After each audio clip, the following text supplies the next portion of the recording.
Sir नमस्ते।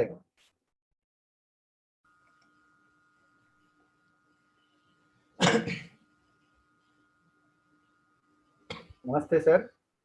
ನಮಸ್ಕಾರ. ಕೇಳಿಸ್ತಾ ಇಲ್ಲ? ನಮಸ್ಕಾರ, ಕೇಳಿಸ್ತಿದ್ಯಾ? हाँ ಕೇಳಿಸ್ತಾ ಇದೆ ಸರ್, ಕೇಳಿಸ್ತಾ ಇದೆ. ಓಕೆ, ಆರಂಭ ಮಾಡೋಣ. ಯೋಗೇನ ಚಿತ್ತಸ್ಯ ಪದೇನ ವಾಚಾಂ ಮಲಂ ಶರೀರಸ್ಯ ಚ ವೈದ್ಯಕೇನ ಭಗವೋತ್ತಂ ಪ್ರವರಂ ಮುನೀನಾಂ ಪತಂಜಲಿಂ ಪ್ರಾಂಜಲಿರಾನತೋಸ್ಮಿ.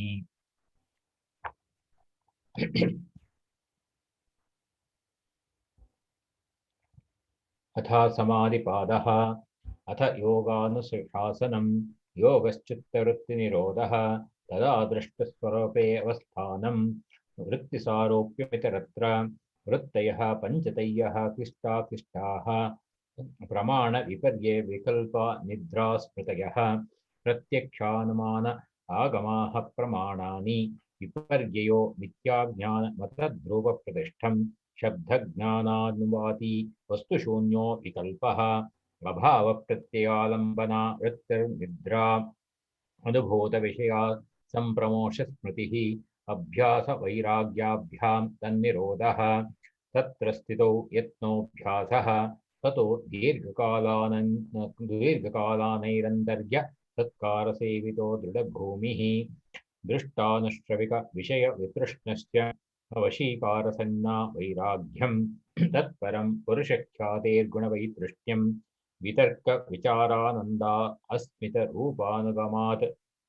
रूपानुगमात् संप्रज्ञातः विराम प्रत्ययाभ्यासपूर्वः संस्कारशेषोऽन्यः भवप्रत्ययो विदेह प्रकृतिलयानां श्रद्धा वीर्यस्मृति समाधि प्रज्ञापूर्वक इतरेषां तीव्र संवेगनाम् आसन्नः मृदुमध्यादिमात्रात्वात् ततोपि विशेषः ईश्वर प्रणिधानाद्वा क्लेश कर्म विपाकाशय्येरपरामृष्टः पुरुष विशेष ईश्वरः तत्र निरतिशयं सर्वज्ञबीजं तपूर्वेषामपि गुरुः कालेनानवच्छेदात् तस्य वाचकः प्रणवः तज्जपस्तदर्थभावनं ततः प्रत्यक्षेतानाधिगम्यो प्रत्यक्षेताधिगमो अप्यन्तराया भावश्च व्याधिस्त्याना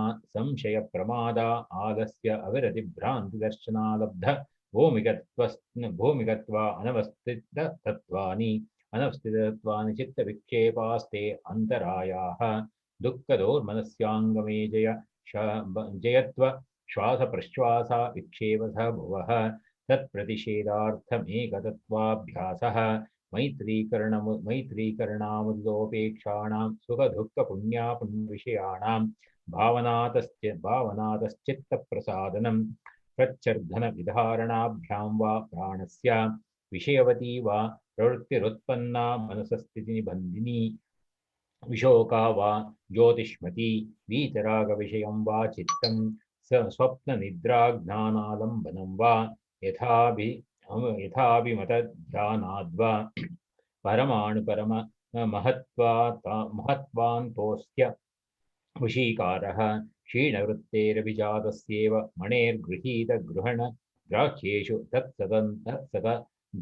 तत्सदञ्जनता समापत्तिः तत्र शब्दार्थज्ञानविकल्पैः सङ्कीर्णा सविकर्ता समापत्तिः स्मृतिपरिशुद्धो स्वरूपशून्ये वार्था मात्रा निर्भास सवितर्का निर्वितर्का मात्रा निर्भासा निर्वितर्का एतैव सविचारा निर्विचाराः सूक्ष्मविषया व्याख्याता सूक्ष्मविषयत्वं चालिङ्गपर्यवसानां त एव स बीजस्समाधिः निर्विचारा वैशारध्ये आध्यात्मप्रसादः ऋतंभरा तत्र प्रज्ञा ऋतानुमान प्रज्ञाभ्याम् अन्यविषया विशेषार्थत्वात्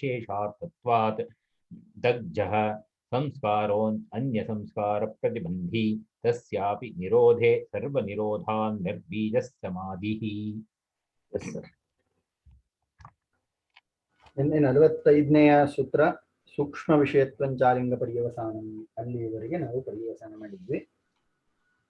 ಇಲ್ಲಿ ಸೂಕ್ಷ್ಮ ವಿಷಯಗಳಾದಂತಹ ಪಂಚತನ್ಮಾತ್ರಗಳು, ಪಂಚೇಂದ್ರಿಯಗಳು, ಮಹತ್, ಅಹಂಕಾರ ಮತ್ತು ಅವಿದ್ಯೆ ಅಥವಾ ಪ್ರಕೃತಿ ಇದು ವಿಷಯವಾಗಿರುತ್ತದೋ, ಆಲಂಬನವೇ ಆಗಿರುತ್ತದೋ ಅಂತಹ ಸಂದರ್ಭದಲ್ಲಿ ಅದನ್ನ ಸವಿಚಾರ ಸಮಾಧಿ ಎಂಬುದಾಗಿ ಹೇಳುತ್ತಾರೆ. ಹಾಗೆ ನಿರ್ವಿಚಾರ ಸಮಾಧಿಯಲ್ಲಿ ಈ ಸ್ಮೃತಿ ಮತ್ತು ಶಬ್ದಗಳು ಇಲ್ಲದೆ ಇದ್ದಂತಹ ಪಕ್ಷದಲ್ಲಿ ಕೇವಲ ಅರ್ಥ ಮಾತ್ರ ನಿರ್ಭಾಸವಾಗುವಂತಹ ಸಂದರ್ಭದಲ್ಲಿ ಅದನ್ನ ನಿರ್ವಿಚಾರ ಸಮಾಧಿ ಎಂಬುದಾಗಿ ಹೇಳ್ತಾರೆ. ಈ ರೀತಿ 4 ವಿಭಾಗಗಳನ್ನ ನೋಡಿದ್ವಿ. ಈಗ ಮುಂದಿನ ಸೂತ್ರದಲ್ಲಿ 46ನೆಯ ಸೂತ್ರ ತಾ ಏವ ಸಬೀಜ ಸಮಾಧಿ. ಭಾಷ್ಯ ಓದ್ತೀರಾ ಸರ್? ತಾ ಏವ ಸಬೀಜ ಸಮಾಧಿಃ ತಾಶ್ವತ್ರಸಃ ಸಮಾಪತ್ತಯೋ ಬಹಿರ್ವಸ್ತು ತಾಹ ಚತಸ್ರಃ ಚತಸ್ರಃ ತಾಹ ಚತಸ್ರಃ ಸಮಾಪತ್ತಯೋಃ ಬಹಿರ್ವಸ್ತು ಬೀಜ ಇತಿ ಸಮಾಧಿರಪಿ ಸ ಬೀಜಃ ತತ್ರ ಸ್ಥೂಲೆ ಅರ್ಥೆ ಸವಿತರ್ಕೋ ನಿರ್ವಿತರ್ಕಃ ಸೂಕ್ಷ್ಮೇ ಅರ್ಥೆ ಸವಿಚಾರೋ ನಿರ್ವಿಚಾರ ಇತಿ ಚತುರ್ಥೋಪಸಂಖ್ಯಾತಃ ಸಮಾಧಿರಿತಿ. ಚತುರ್ಥಃ ಉಪಸಂಖ್ಯಾತಃ ಸಮಾಧಿರಿತಿ. ಇಲ್ಲಿ ಹೇಳಿದ್ರಲ್ಲ, ಇದಾಗಿತ್ತ? ಅಲ್ಲ, ಇವರು ಭಾಷ್ಯದಲ್ಲಿ ಕೊಟ್ಟಿರೋದು ನಿರ್ವಿತರ್ಕ, ಸವಿತರ್ಕ, ನಿರ್ವಿತರ್ಕ, ಸವಿಚಾರ, ನಿರ್ವಿಚಾರ ಹಿಂದಿನ ಸೂತ್ರಗಳಲ್ಲಿ ಹೇಳಿದ್ದೀವಿ. ಇಲ್ಲಿ ತಾಯೇವ ಸಬೀಜ ಸಮಾಧಿ ಅಂತ ಹೇಳುವುದರ ಮೂಲಕ ಸಬೀಜ ಸಮಾಧಿ ಈ 4 ಹಿಂದೆ ಅವರು ವಿತರ್ಕ, ವಿಚಾರ, ಆನಂದ, ಅಸ್ಮಿತಾ, ರೂಪಾನುಗಮಾತ್ ಸಂಪ್ರಜ್ಞಾತಃ ಅಂತ ಹೇಳಿದ್ರು. ಆ 4ರಲ್ಲಿ ಈಗ ಮೊದಲ 2ಕ್ಕೆ ಮಾತ್ರ ಉಪಭೇದಗಳನ್ನ ಹೇಳಿದ್ದಾರೆ. ಇನ್ನು 2 ಅಂದ್ರೆ ವಿತರ್ಕ, ವಿಚಾರ ಈ 2 ಆಯ್ತು. ಅಸ್ಮಿತಾ ಮತ್ತು ಆನಂದ, ವಿತರ್ಕ, ವಿಚಾರ, ಆನಂದ ಮತ್ತು ಅಸ್ಮಿತಾ, ಸಾನಂದ ಮತ್ತು ಸಸ್ಮಿತಾ ಅಂತ ಇನ್ನು 2 ಸಮಾಧಿ ಇದೆಯಲ್ಲ, ಅದು 2ನ್ನು ಇಲ್ಲೇ ಸೇರಿಸ್ಕೊಳ್ಬೇಕು ಅಂತ ಹೇಳ್ತಾ ಇದ್ದಾರೆ. ತಾ ಏವ ಸಬೀಜ ಸಮಾಧಿ ಈ ಸೂತ್ರದಿಂದ ಇಲ್ಲಿ ಬೀಜ ಅನ್ನೋ ಶಬ್ದಕ್ಕೆ ಆಲಂಬನೆ ಅನ್ನುವಂತಹ ಅರ್ಥ ಇದೆ. ಅಂದ್ರೆ ಆಲಂಬನೆ ಒಂದು ವಸ್ತುವನ್ನ ಆಧರಿಸಿ ಮನಸ್ಸು ನಿಂತ್ಕೊಳ್ಳುವಂಥದ್ದು ಸಬೀಜ ಸಮಾಧಿ. ಇಲ್ಲಿ ಹಿಂದೆ ನಿಮ್ಗೆ ಪೇಜ್ ನಂಬರ್ 64ರಲ್ಲಿ ಇದೇ ಸೂತ್ರದ ಹರ್ಷಾನಂದ್ರ ಪುಸ್ತಕದಲ್ಲಿ ಆಲಂಬನ ಎಂಬುದರೆ ಬೀಜ ಅನ್ನುವಂತಹ ಅರ್ಥವನ್ನು ಕೊಟ್ಟಿದ್ದಾರೆ. ಇಲ್ಲಿ 2 ಅರ್ಥ ಕೊಟ್ಟಿದ್ದಾರೆ. ಒಂದು, ವಿವೇಕವು ಹುಟ್ಟಿಲ್ಲದೆ ಇರುವುದರಿಂದ ಬಂಧನದ ಬೀಜ ಇನ್ನೂ ಇರ್ತದೆ ಅನ್ನುವಂತಹ ಅರ್ಥವನ್ನು ಕೊಟ್ಟಿದ್ದಾರೆ. ಹಾಗೆಯೇ ಮನಸ್ಸು ಕೇಂದ್ರೀಕರಿಸಲಿಕ್ಕೆ ಯಾವ ಆಧಾರ ಅಥವಾ ಆಲಂಬನೆ ಇರ್ತದೋ ಅಂತ ಆಲಂಬನೆಯನ್ನು ಹೊಂದಿದಂತಹ ಸ್ಥಿತಿಯನ್ನ ಸಬೀಜ ಸಮಾಧಿ ಅಂತ ಹೇಳ್ತಾ ಇದ್ದಾರೆ. ಸೊ ಈ ಸೂತ್ರದಿಂದ ಅನುಕ್ತವಾದಂತಹ 2 ಸಬೀಜ ಸಮಾಧಿಯನ್ನು ಇಲ್ಲೇ ಸೇರಿಸಿಕೊಳ್ಬೇಕು ಅನ್ನುವಂತಹ ವಿಚಾರ ಹೇಳ್ತಾ ಇದ್ದಾರೆ. ಸಮಾಪತ್ತಿಯಲ್ಲಿ ವಿತರ್ಕ, ವಿಚಾರ ಈ 2ನ್ನ ಹೇಳೆಯಾಗಿದೆ. ಇನ್ನು ಆನಂದ ಮತ್ತು ಅಸ್ಮಿತಾ ಎಂಬಂತಹ ಉಳಿದ 2ನ್ನೂ ಕೂಡ ಈ ಸಬೀಜ ಸಮಾಧಿಯಲ್ಲೇ ಸೇರಿಸಬೇಕು ಅನ್ನುವಂತಹ ವಿಚಾರವನ್ನ ಇಲ್ಲಿ ಪ್ರಸ್ತಾಪ ಮಾಡುತ್ತಿದ್ದಾರೆ. ತಾಹ ಚತಸ್ರಃ ಸಮಾಪತ್ತಯಃ ಬಹಿರ್ವಸ್ತು ಬೀಜಾಹ ಇತಿ ಸಮಾಧಿರಪಿ ಸಬೀಜಃ. ಬಹಿರ್ವಸ್ತುವನ್ನ ಆಶ್ರಯಿಸಿ ಇರುವಂತಹ ಈ 4 ಸಬೀಜ ಸಮಾಧಿಯನ್ನು ಈಗ ಹಿಂದೆ ಹೇಳಿದಂತಹ ವಿಚಾರವನ್ನ ಇಲ್ಲಿ ಸಂಕ್ಷೇಪವಾಗಿ ಉಪಸ್ಥಾಪನೆ ಮಾಡುತ್ತಿದ್ದಾರೆ. ತತ್ರ ಸ್ಥೂಲೆ ಅರ್ಥೆ ಸವಿತರ್ಕಃ ನಿರ್ವಿತರ್ಕಃ ಸೂಕ್ಷ್ಮೇ ಅರ್ಥೆ ಸವಿಚಾರಃ ನಿರ್ವಿಚಾರಃ ಇತಿ ಚತುರ್ಥ ಉಪಸಂಖ್ಯಾತಃ ಸಮಾಧಿ ಇತಿ. ಸ್ಥೂಲಾರ್ಥದಲ್ಲಿ ಇರುವಂತಹ ವಿಚಾರಗಳು ಸವಿತರ್ಕ ಮತ್ತು ನಿರ್ವಿತರ್ಕ ಅಂತ ಅನ್ನಿಸ್ಕೊಳ್ತದೆ. ಸೂಕ್ಷ್ಮಾರ್ಥದಲ್ಲಿರುವಂಥದ್ದು ಸವಿಚಾರ ಮತ್ತು ನಿರ್ವಿಚಾರ ಅಂತ ಅನ್ನಿಸ್ಕೊಳ್ತದೆ. ಹೀಗೆ 4 ಸಮಾಧಿಯ ವಿಚಾರಗಳನ್ನ ಹಿಂದೆ ಹೇಳಿ ಆಗಿದೆ. ಅನುಕ್ತವಾದಂತಹ 2 ನಾವು ಇಲ್ಲಿ ಪರ್ಯವಸಾನಗೊಳಿಸ್ಕೊಳ್ಬೇಕು. ಮುಂದೆ ಇದ್ರ ಬಗ್ಗೆ ಹೇಳ್ತಾರೆ. ನಿರ್ಬೀಜ ಸಮಾಧಿ ಯಾವುದು, ನಿರ್ವಿಚಾರ ವೈಶಾರದ್ಯ ಅಧ್ಯಾತ್ಮ ಪ್ರಸಾದ ಅನ್ನುವಂತಹ ಮುಂದಿನ ಸೂತ್ರದಲ್ಲಿ ಈ ವಿಚಾರವಾಗಿ ಉಪನ್ಯಾಸ ಮಾಡಿದ್ದಾರೆ.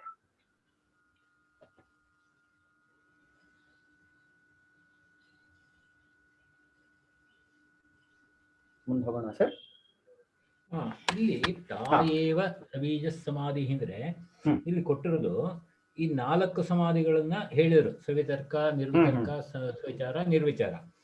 ಇವು ಈ 4 ಸಹ ಸಬೀಜ ಸಮಾಧಿಗಳಾಗುತ್ತೆ ಅಂತಲ್ಲ. ಇಲ್ಲೆಲ್ಲೂ ನಾವು ಹೇಳಿದಂತೆ ಇದು ಅಸ್ಮಿತಾ ಮತ್ತೆ ಈ ತರದ ಇದನ್ನ ಯಾವುದು ಇಲ್ಲಿ ಪದಗಳೇ ಬಳಸಿಲ್ಲ. ಇದು ಅಂದ್ರೆ ಈ ಸೂತ್ರ ಏನ್ ಹೇಳುತ್ತೆ ಅಂದ್ರೆ ಹಿಂದೆ ಹೇಳಿದಂತಹ 4 ಅವು ಸಬೀಜ ಸಮಾಧಿಗಳು ಅಂತದನ್ನ ಹಿಂದೆ ಹೇಳಿದ್ದು ಅಂದ್ರೆ ಈ 4 ಸರ್. ಯಾವುದು? ಸವಿಚಾರ, ನಿರ್ವಿಚಾರ, ಸವಿತರ್ಕ ಮತ್ತು ನಿರ್ವಿತರ್ಕ. ನಿರ್ವಿತರ್ಕ ಈ 4 ಕೂಡ ಸಬೀಜ ಸಮಾಧಿಗಳು. ಅಂದ್ರೆ ಇದನ್ನ ಮೊದಲೇ ಕೊಡ್ಬೋದಾಯ್ತಲ್ಲ. ಅಂದ್ರೆ ನಿರ್ವಿತರ್ಕ, ಸವಿತರ್ಕ ಈ 4 ಹೇಳಕ್ ಮುಂಚೆನೆ ಕೊಡ್ಬೋದಾಯ್ತಲ್ಲ ಈ ಸೂತ್ರ. ಈಗ ಕಡೆಯಲ್ಲಿ ಕೊಟ್ರು ಅಂದ್ರೆ ಇದು ಈ ವಿಚಾರ ಇಲ್ಲಿಗೆ ಮುಗೀತದೆ ಅಂತ ಉಲ್ಲೇಖ ಮಾಡ್ತಿದ್ದಾರೆ. ಅಂದ್ರೆ ಅಂತ್ಯ ಆಗ್ತದೆ ಅಂತ ಹೇಳಿ. ಅಂತ್ಯ.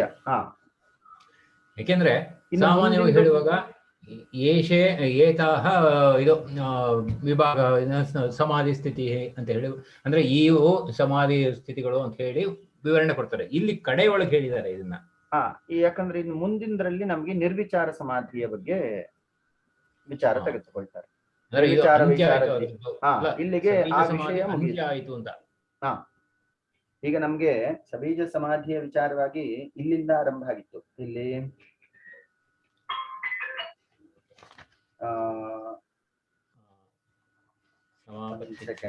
ತತ್ರ ಶಬ್ದಾರ್ಥ ಜ್ಞಾನ ವಿಕಲ್ಪೈಃ ಸಂಕೀರ್ಣ ಸವಿತರ್ಕ ಸಮಾಪತ್ತಿಃ ಕ್ಷೀಣವೃತ್ತೇಃ ಅಭಿಜಾತಸ್ಯೈವ ಮಣೇಃ ಪರಮಾಣು ಪರಮ ಮಹತ್ವಾಂತೋಸ್ಯ ವಶೀಕಾರಃ. ಪರಮಾಣು ಪರಮ ಮಹತ್ವಾಂತೋಸ್ಯ ವಶೀಕಾರಃ ಇಲ್ಲಿಂದ ಆರಂಭ ಆಗಿದೆ. ಇಲ್ಲಿಂದ ಆರಂಭ ಆಗಿದ್ದು. ಆದ್ರೆ ಹಿಂದಿನ ವಿಚಾರ ನೋಡಿ 7 ಯಾವುದು ಪರಿಕರ್ಮಗಳನ್ನು ಹೇಳಿ ಆಯ್ತು.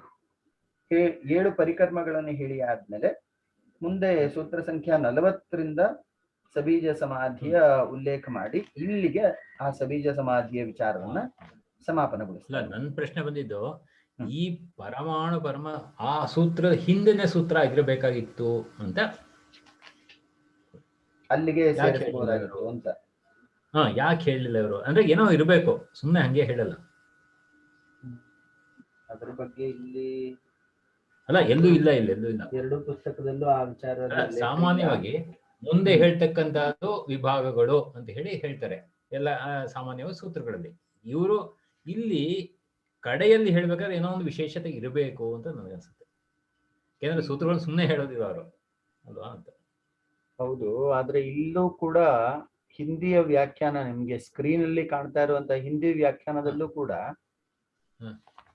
ಅಲ್ಲಿ ಭೋಜವೃತ್ತಿ ಅನ್ನುವಂತಹ ಇನ್ನೊಂದು ವ್ಯಾಖ್ಯಾನವನ್ನು ಅವರು ಆಶ್ರಯಿಸಿದ್ದಾರೆ. ಇಲ್ಲಿ ತಾ ಏವ ಉಕ್ತ ಲಕ್ಷಣಾ ಸಮಾಪತ್ತಯ ಸಹ बीजेन अवलंबनेन वर्तते. पूर्वोक्त लक्षणों से कहीं नहीं कही गई समापत्ति बीज के सहित अर्थात आश्रय के साथ वर्तती है. इस इति सवीजः संप्रज्ञातः समाधि इत्युच्यते. इस कारण बीज सहित संप्रज्ञात समाधि है ऐसा कहा जाता है. सर्वासाम सालंबनत्वात्, क्योंकि सबके आलंबन सहित होने से. अथ इतरासाम समापत्तीनां निर्विचार फलत्वात् निर्विचारायाः फलमाह. अन्य 3 समापत्तियों की निर्विचार समापत्ति फल रूप होने से निर्विचार समापत्ति का फल आगे कहते हैं। अथ इतरासाम ಒಂದು ಕ್ಷಣ ನೀವು ಕೇಳಿದ ಪ್ರಶ್ನೆಗೆ ಇವರು ಭೋಜವೃತ್ತಿಯಲ್ಲಿ ತಾಹ ಏವ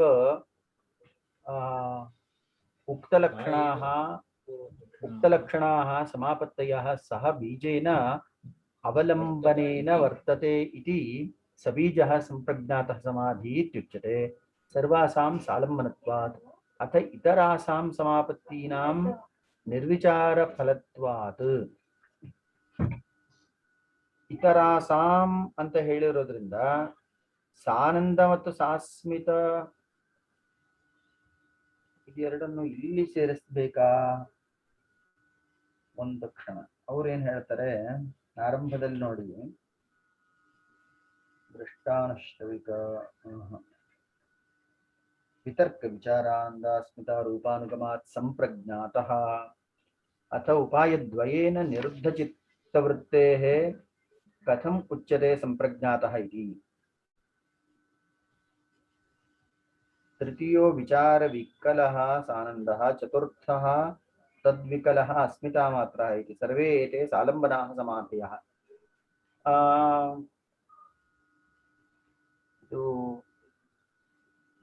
सर्वे एते सालम्बनाः समाधयः ಅಂತ ಇಲ್ಲಿ ಸೂತ್ರ ಸಂಖ್ಯಾ 17 ಆದಿದೇವಾನಂದರ ಪುಸ್ತಕದಲ್ಲಿ 21ನೇ ಪೇಜ್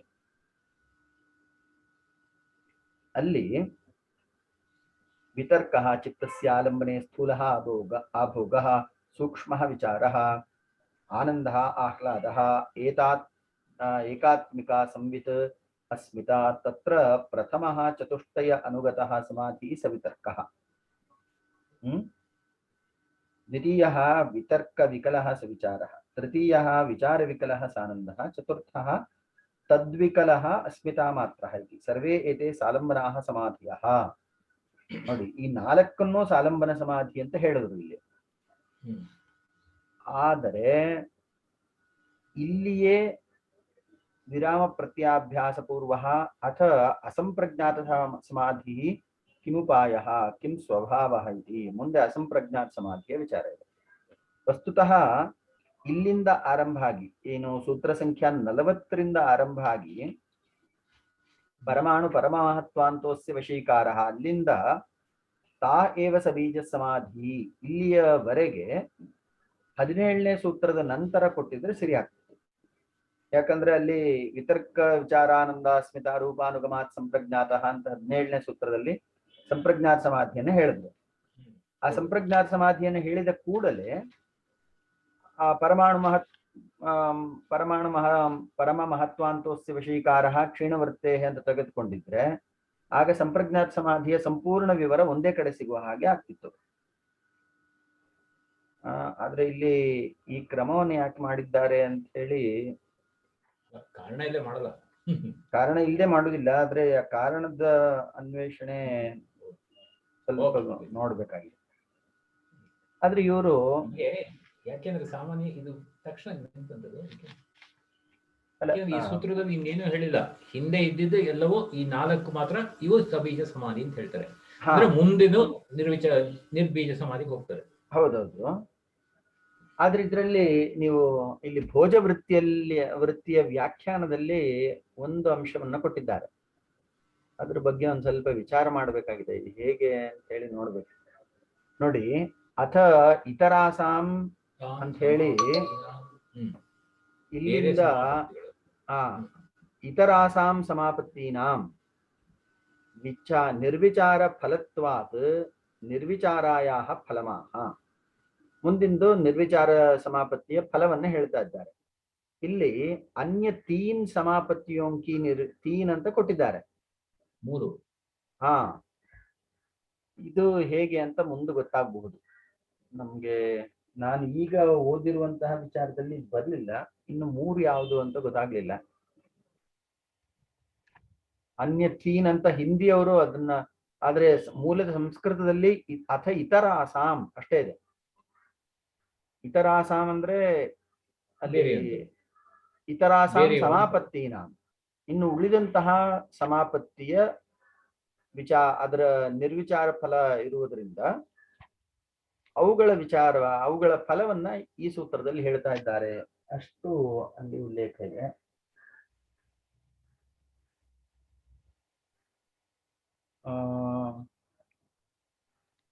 ನೋಡೋಣ, ಯಾಕಂದ್ರೆ ಇಲ್ಲಿ 3 ಅಂತ ಕೊಟ್ಟಿದ್ದಾರೆ. ಇದೊಂದು ಪ್ರಶ್ನೆ ಇದೆ, ಮತ್ತೆ ನೀವು ಕೇಳಿದೊಂದು ಪ್ರಶ್ನೆ ಇದೆ.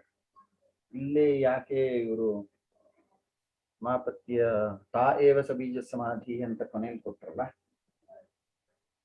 ಪ್ರಾಯಶಃ ಇಲ್ಲಿ ವಿಷಯಾಂತರ ಪ್ರವೇಶಕ್ಕೆ ಮುಂಚೆ ಅದೇ ಕಡೆ ಆಗಿದೆ ಅಂತ ಹೇಳಿ ಅದರ ಸಮಾಪ್ತಿ ಸೂಚಕವಾಗಿ, ಅಂದ್ರೆ ಯಾವುದು ಸಬೀಜ ಸಮಾಧಿಯ ವಿಚಾರ ಇಲ್ಲಿ ಮುಗೀತು ಅಂತ ಹೇಳಿ ಹೇಳಲಿಕ್ಕೋಸ್ಕರ ಕೊಟ್ಟಿರಬಹುದು ಅನ್ಸುತ್ತೆ. ಅದಲ್ಲದೆ ಇನ್ನು ಈ ಸೂತ್ರದಲ್ಲಿ ವಿಶೇಷವಾಗಿ ಯಾವುದೇ ವಿಚಾರ ತಿಳಿಸ್ಲಿಕ್ಕಿಲ್ಲ. ಇಲ್ಲ, ಏನೂ ಇಲ್ಲ ಇದರಲ್ಲಿ.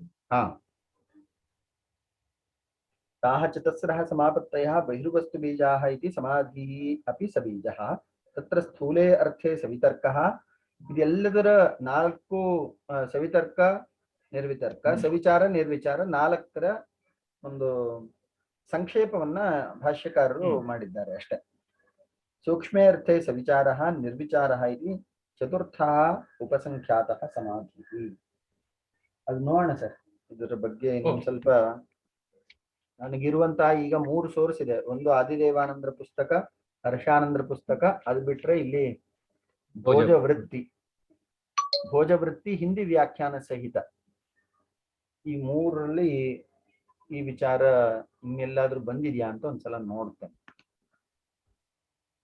ಪ್ರಾಯಶಃ ಈ ಸಂದರ್ಭಕ್ಕೆ ಇಷ್ಟು ಅಂತ ಕಾಣುತ್ತೆ. ಮುಂದಿನ ಸೂತ್ರಕ್ಕೆ ಹೋಗೋಣ. ನಿರ್ವಿಚಾರ ವೈಶಾರದ್ಯೇ ಅಧ್ಯಾತ್ಮ ಪ್ರಸಾದ.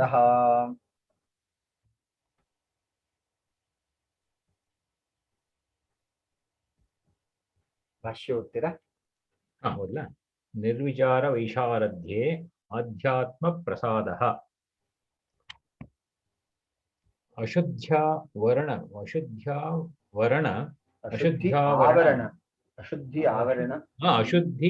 ಆವರಣ ಮಲಾಪೇದಸ್ಯ ಪ್ರಕಾಶಾತ್ಮನೋ ಬುದ್ಧಿಃ ಸತ್ವಸ್ಯ ರಜಸ್ತಮೋಭ್ಯಾಂ ಅನಭಿಭೂತಃ ಸ್ವಚ್ಛಃ ಸ್ಥಿತಿಪ್ರವಾಹೋ ವೈಶಾರದ್ಯಂ. ಯದಾ ನಿರ್ವಿಚಾರಸ್ಯ ಸಮಾಧೇಃ ವೈಶಾರಾಧ್ಯ ಇದಂ ಜಾಯತೆ ತದಾ ಯೋಗಿನೋ ಭವತಿ ಅಧ್ಯಾತ್ಮ ಪ್ರಸಾದೋ ಭೂತಾರ್ಥ ವಿಷಯಃ ಕ್ರಮಾನ್ ಅನುರೋಧಿ ಸ್ಫುಟಃ ಪ್ರಜ್ಞಾಲೋಕಃ. ತತ ಚ ಉಕ್ತಂ ಪ್ರಜ್ಞಾ ಪ್ರಸಾದಮಾರುಹ್ಯ ಅಶೋಚ್ಯಃ ಶೋಚತೋ ಜನಾನ್ ಭೂಮಿಷ್ಠಾನಿವ ಶೈಲಸ್ಥಃ ಸರ್ವಾನ್ ಪ್ರಾಜ್ಞೋ ಅನುಪಶ್ಯತಿ. ತಥಾ ಚ ಉಕ್ತಂ ಪ್ರಜ್ಞಾ ಪ್ರಸಾದಮಾರುಹ್ಯ ಅಶೋಚ್ಯಃ ಶೋಚತೋ ಜನಾನ್ ಭೂಮಿಷ್ಠಾಮಿವ ಶೈಲಸ್ಥಃ ಸರ್ವಾನ್ ಪ್ರಜ್ಞಃ ಅನುಪಶ್ಯತಿ. ಇಲ್ಲಿ ನಿರ್ವಿಚಾರ ವೈಶಾರದ್ಯೇ ಅಧ್ಯಾತ್ಮ ಪ್ರಸಾದ. ಚಿತ್ತವೃತ್ತಿಗಳು ಏಳದೇ ಇದ್ರೇನೆ ಆತ್ಮ ಸ್ವಯಂ ಪ್ರಕಾಶನ ಆಗ್ತಾನೆ. ಇದು ಈ ಸೂತ್ರದ ಅರ್ಥ. ಈ ಸೂತ್ರವನ್ನ ನಾವು ಮೊದಲನೆಯ ಸೂತ್ರಕ್ಕೆ ಸಂಬಂಧಿಸಿ ಒಂದ್ಸಲ ನೋಡ್ಬೇಕು. ಮೊದಲನೇ ಸೂತ್ರ ಅಂದ್ರೆ ಆರಂಭದಲ್ಲಿ ಯೋಗಶ್ಚಿತ್ತವೃತ್ತಿ ನಿರೋಧ, ಮೊದಲನೇದಲ್ಲ ಎರಡನೇದು. ಯೋಗಾನುಶಾಸನಂ ಯೋಗಶ್ಚಿತ್ತವೃತ್ತಿ ನಿರೋಧ ತದಾ ದ್ರಷ್ಟು ಸ್ವರೂಪೇ ಅವಸ್ಥಾನಂ. ಈ 2, 3ನೇ ಸೂತ್ರವನ್ನ ಮತ್ತು ಈ 47ನೇ ಸೂತ್ರವನ್ನ ಒಂದ್ಸಲ ಒಟ್ಟಿಗೆ ತೆಗೆದುಕೊಂಡ್ರೆ ಸಂಪೂರ್ಣ ಸಂಕಲಿತ ಅರ್ಥ ಸಿಗ್ತದೆ. ನಿರ್ವಿಚಾರ ವೈಶಾರಥಿ, ವಿಚಾರ ಶೂನ್ಯವಾದಾಗ ಅಂದ್ರೆ ವೃತ್ತಿಗಳು ಚಿತ್ತದಲ್ಲಿ ಏಳದಂತಹ ಸಂದರ್ಭ ಇದ್ದಾಗ ಅಧ್ಯಾತ್ಮ ಪ್ರಸಾದ. ಆಗ ಜೀವಾತ್ಮನು ಸ್ವಯಂ ಪ್ರಕಾಶನ ಆಗ್ತಾನೆ. ಇದಕ್ಕೆ ಲೌಕಿಕವಾದಂತಹ ಉದಾಹರಣೆಯನ್ನ ಶಾಂಕರ ಅದ್ವೈತ ವೇದಾಂತದಲ್ಲಿ ಹೀಗೆ ಕೊಡ್ತಾರೆ. ಪಾಚಿಯಿಂದ ಆವರಿಸಲ್ಪಟ್ಟಂತಹ ನೀರು, ಪಾಚಿಯನ್ನು ತೆಗೆದ್ರೆ ಹೇಗೆ ಶುದ್ಧವಾದಂತಹ ನಿರ್ಮಲ ಸ್ವಚ್ಛ ನೀರು ನಮಗೆ ಕಂಡು ಬರ್ತದೋ, ಅದೇ ರೀತಿ ಮಲ ನಾಶವಾಗುವಂಥದ್ದೇ ಪ್ರಮುಖವಾದದ್ದು. ಅಂದ್ರೆ ಅವಿದ್ಯೆಯ ನಿವೃತ್ತಿಯನ್ನು ಮಾಡಿದಾಗ ಅಲ್ಲಿ ಜ್ಞಾನವು ಕಂಡು ಬರ್ತದೆ. ಅದಕ್ಕೆ ಜ್ಞಾನ ಪ್ರಾಪ್ತಿ ಅಂದ್ರೆ ಅಪ್ರಾಪ್ತಸ್ಯ ಪ್ರಾಪ್ತಿ, ಪ್ರಾಪ್ತಸ್ಯ ಭ್ರಮ ನಿವೃತ್ತಿ ಅಂತ ಹೇಳಿ ಎರಡು ರೀತಿಯ ಪ್ರಾಪ್ತಿಯನ್ನು ಹೇಳ್ತಾರೆ. ಅಪ್ರಾಪ್ತಸ್ಯ ಪ್ರಾಪ್ತಿ ಅಂದ್ರೆ ಈಗ ಉದಾಹರಣೆಗೆ ನನಗೆ ಒಂದು ವಿಷಯ ಸಿಕ್ಕಿರೋದಿಲ್ಲ, ಆ ವಿಷಯ ಸಿಕ್ತು. ಈಗ ನಾನು ಒಂದು ತರಕಾರಿ ಅಂಗಡಿಗೆ ಹೋಗ್ತಾನೆ ಮತ್ತು ತರಕಾರಿಯನ್ನು ತರ್ತೇನೆ. ಆ ತರಕಾರಿ ನನಗೆ ಮೊದಲೇ ಸಿಕ್ಕಿರ್ಲಿಲ್ಲ, ಆಮೇಲೆ ಸಿಕ್ತು. ಸೊ ಅಪ್ರಾಪ್ತಸ್ಯ ಪ್ರಾಪ್ತಿ, ಇದು ಒಂದು ರೀತಿಯ ವಿಷಯ ಪ್ರಾಪ್ತಿ. ಇನ್ನೊಂದು ಪ್ರಾಪ್ತಸ್ಯ ಭ್ರಮ ನಿವೃತ್ತಿ. ಈಗ ಉದಾಹರಣೆಗೆ ನಾವು ಗಾಡಿ ಕೀಯನ್ನ ಜೋಬಲ್ಲೇ ಇಟ್ಕೊಂಡಿರ್ತೇವೆ, ಎಲ್ಲ ಕಡೆ ಹುಡುಕ್ತೇವೆ, ಆಮೇಲೆ ನೋಡಿದ್ರೆ ಜೋಬಲ್ಲೇ ಇರುತ್ತೆ. ಆಗ ನಮ್ಗೆ ಏನನ್ಸುತ್ತೆ, ಓ ಸಿಕ್ತಪ್ಪ ಅಂತ ಹೇಳ್ತೇವೆ. ಸಿಕ್ತು ಅಂತ ಈ ವಿಚಾರ ನಮ್ಗೆ ಹೊಸದಾಗಿ ಸಿಕ್ಕಿದ್ದಲ್ಲ, ನಮ್ಮ ಹತ್ರನೇ ಇದ್ದಿದ್ದಂತಹ ವಿಚಾರ. ಆ ಕೀ ನಮ್ಮ ಹತ್ರನೇ ಇತ್ತು, ಆದ್ರೆ ನಮಗ್ ಗೊತ್ತಿಲ್ಲ ಅಷ್ಟೆ. ಪ್ರಾಪ್ತಸ್ಯ ಭ್ರಮ ನಿವೃತ್ತಿ, ನಮ್ಮ ಹತ್ರ ಇದ್ದಂತಹ ವಿಚಾರವು ಭ್ರಮ ನಿವೃತ್ತಿ ಆದಾಗ ನಮಗೆ ಪ್ರಾಪ್ತಿ ಆಯಿತು ಅಂತ ಹೇಳಿ ನಾವು ಭಾವಿಸ್ತೇವೆ. ಇದೇ ರೀತಿಯೇ ಇಲ್ಲೂ ಕೂಡ ಚಿತ್ತವು ತನ್ನ ಮಲಗಳನ್ನ ನಾಶ ಮಾಡಿಕೊಂಡು ವೃತ್ತಿ ಶೂನ್ಯವಾದಂತಹ ಸ್ಥಿತಿಯನ್ನ ಪಡೆದಾಗ ಆತ್ಮನು ಸ್ವಯಂ ಪ್ರಕಾಶನ ಆಗ್ತಾನೆ. ಇದು ಈ ಸೂತ್ರದ ತಾತ್ಪರ್ಯ ಅರ್ಥ. ಇಲ್ಲಿ ಒಂದು ವಿಶೇಷ ಶಬ್ದವನ್ನು ಬಳಸಿದ್ದಾರೆ, ನಿರ್ವಿಚಾರ ವೈಶಾರದ್ಯೆ ಅಧ್ಯಾತ್ಮ ಪ್ರಸಾದ. ಈ ವೈಶಾರದ್ಯ ಅನ್ನುವಂತಹ ಶಬ್ದವನ್ನು ಬಳಸಿದ್ದಾರೆ. ಇದಕ್ಕೆ ವೈಶಾರದ್ಯ ಅಂದ್ರೆ ಚಿತ್ತಸ್ಯ ನೈರ್ಮಲ್ಯಂ. ಚಿತ್ತವು ತನ್ನ ಕೊಳೆಯನ್ನ ಅಥವಾ ಮಲವನ್ನ ಕಳೆದುಕೊಳ್ಳುವಂಥದ್ದು. ಮಲ ಅಂದ್ರೆ ಇಲ್ಲಿ ವೃತ್ತಿ, ವೃತ್ತಿರಹಿತ ಸ್ಥಿತಿಯನ್ನ ಚಿತ್ತವು ಪ್ರಾಪ್ತ ಮಾಡಿಕೊಂಡರೆ ಆಗ ಆತ್ಮನು ಸ್ವಯಂ ಪ್ರಕಾಶನ ಆಗ್ತಾನೆ. ಇದು ಈ ಸೂತ್ರದ ಒಟ್ಟಾರೆ ಅರ್ಥ. ಈಗ ಪಂಕ್ತಿಶಃ ಅರ್ಥಕ್ಕೆ ಸ್ವಲ್ಪ ಪ್ರಯತ್ನ ಮಾಡೋಣ. ಅಶುದ್ಧಿ ಆವರಣ ಮಲ ಅಪೇತಸ್ಯ ಪ್ರಕಾಶಾತ್ಮನಃ ಬುದ್ಧಿಸತ್ವಸ್ಯ ರಜಸ್ತಮೋಭ್ಯಾಂ ಅನಭಿಭೂತಃ ಸ್ವಚ್ಛಃ ಸ್ಥಿತಿ ಪ್ರವಾಹ ವೈಶಾರದ್ಯಂ. ಇಲ್ಲಿ ವೈಶಾರದ್ಯ ಅನ್ನುವಂಥದ್ದು ಮೂಲ ವಕ್ತವ್ಯ. ಇದು ಈ ಸೂತ್ರದ ಕೇಂದ್ರ ಬಿಂದು. ಅದು ವೈಶಾರದ್ಯ ಪದವನ್ನ ಮೊದಲನೆಯ ಪಂಕ್ತಿಯಲ್ಲೇ ಮೊದಲನೇ ವಾಕ್ಯದಲ್ಲಿ ಸ್ವಚ್ಛ ಅದರ ವಿಶ್ಲೇಷಣೆಯನ್ನು ಮಾಡ್ತಿದ್ದಾರೆ. ಅಶುದ್ಧಿ ಆವರಣ ಮಲಾಭೇತಸ್ಯ ಪ್ರಕಾಶಾತ್ಮನಃ ಬುದ್ಧಿಸತ್ವಸ್ಯ. ಬುದ್ಧಿಯು, ಚಿತ್ತವು ಸತ್ವವನ್ನು ಹೊರತುಪಡಿಸಿ ರಜಸ್ತಮೋ ಮಲಗಳಿಂದ ನಿವೃತ್ತಿಯಾದಾಗ ರಜಸ್ತಮೋಭ್ಯಾಂ ಅನಭಿಭೂತ.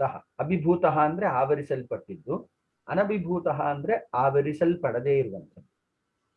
ಹೀಗೆ ರಜಸ್ತಮೋ ಮಲಗಳಿಂದ ಆವರಿಸಲ್ಪಡದೆ ಕೇವಲ ಸತ್ವಗುಣದಿಂದ ಕೂಡಿರುವಂಥವನಾದಾಗ ಸ್ವಚ್ಛ ಸ್ಥಿತಿ ಪ್ರವಾಹ ವೈಶಾರದ್ಯಂ. ಅಂತಹ ಜ್ಞಾನಪ್ರಸಾದವನ್ನ ವೈಶಾರದ್ಯ ಎಂಬುದಾಗಿ ಕರೀತಾರೆ. ಇಲ್ಲಿ ವೈಶಾರದ್ಯ ಶಬ್ದಕ್ಕೆ ಒಂದು ವ್ಯಾಖ್ಯಾನವನ್ನು ಕೊಟ್ಟಿದ್ದಾರೆ.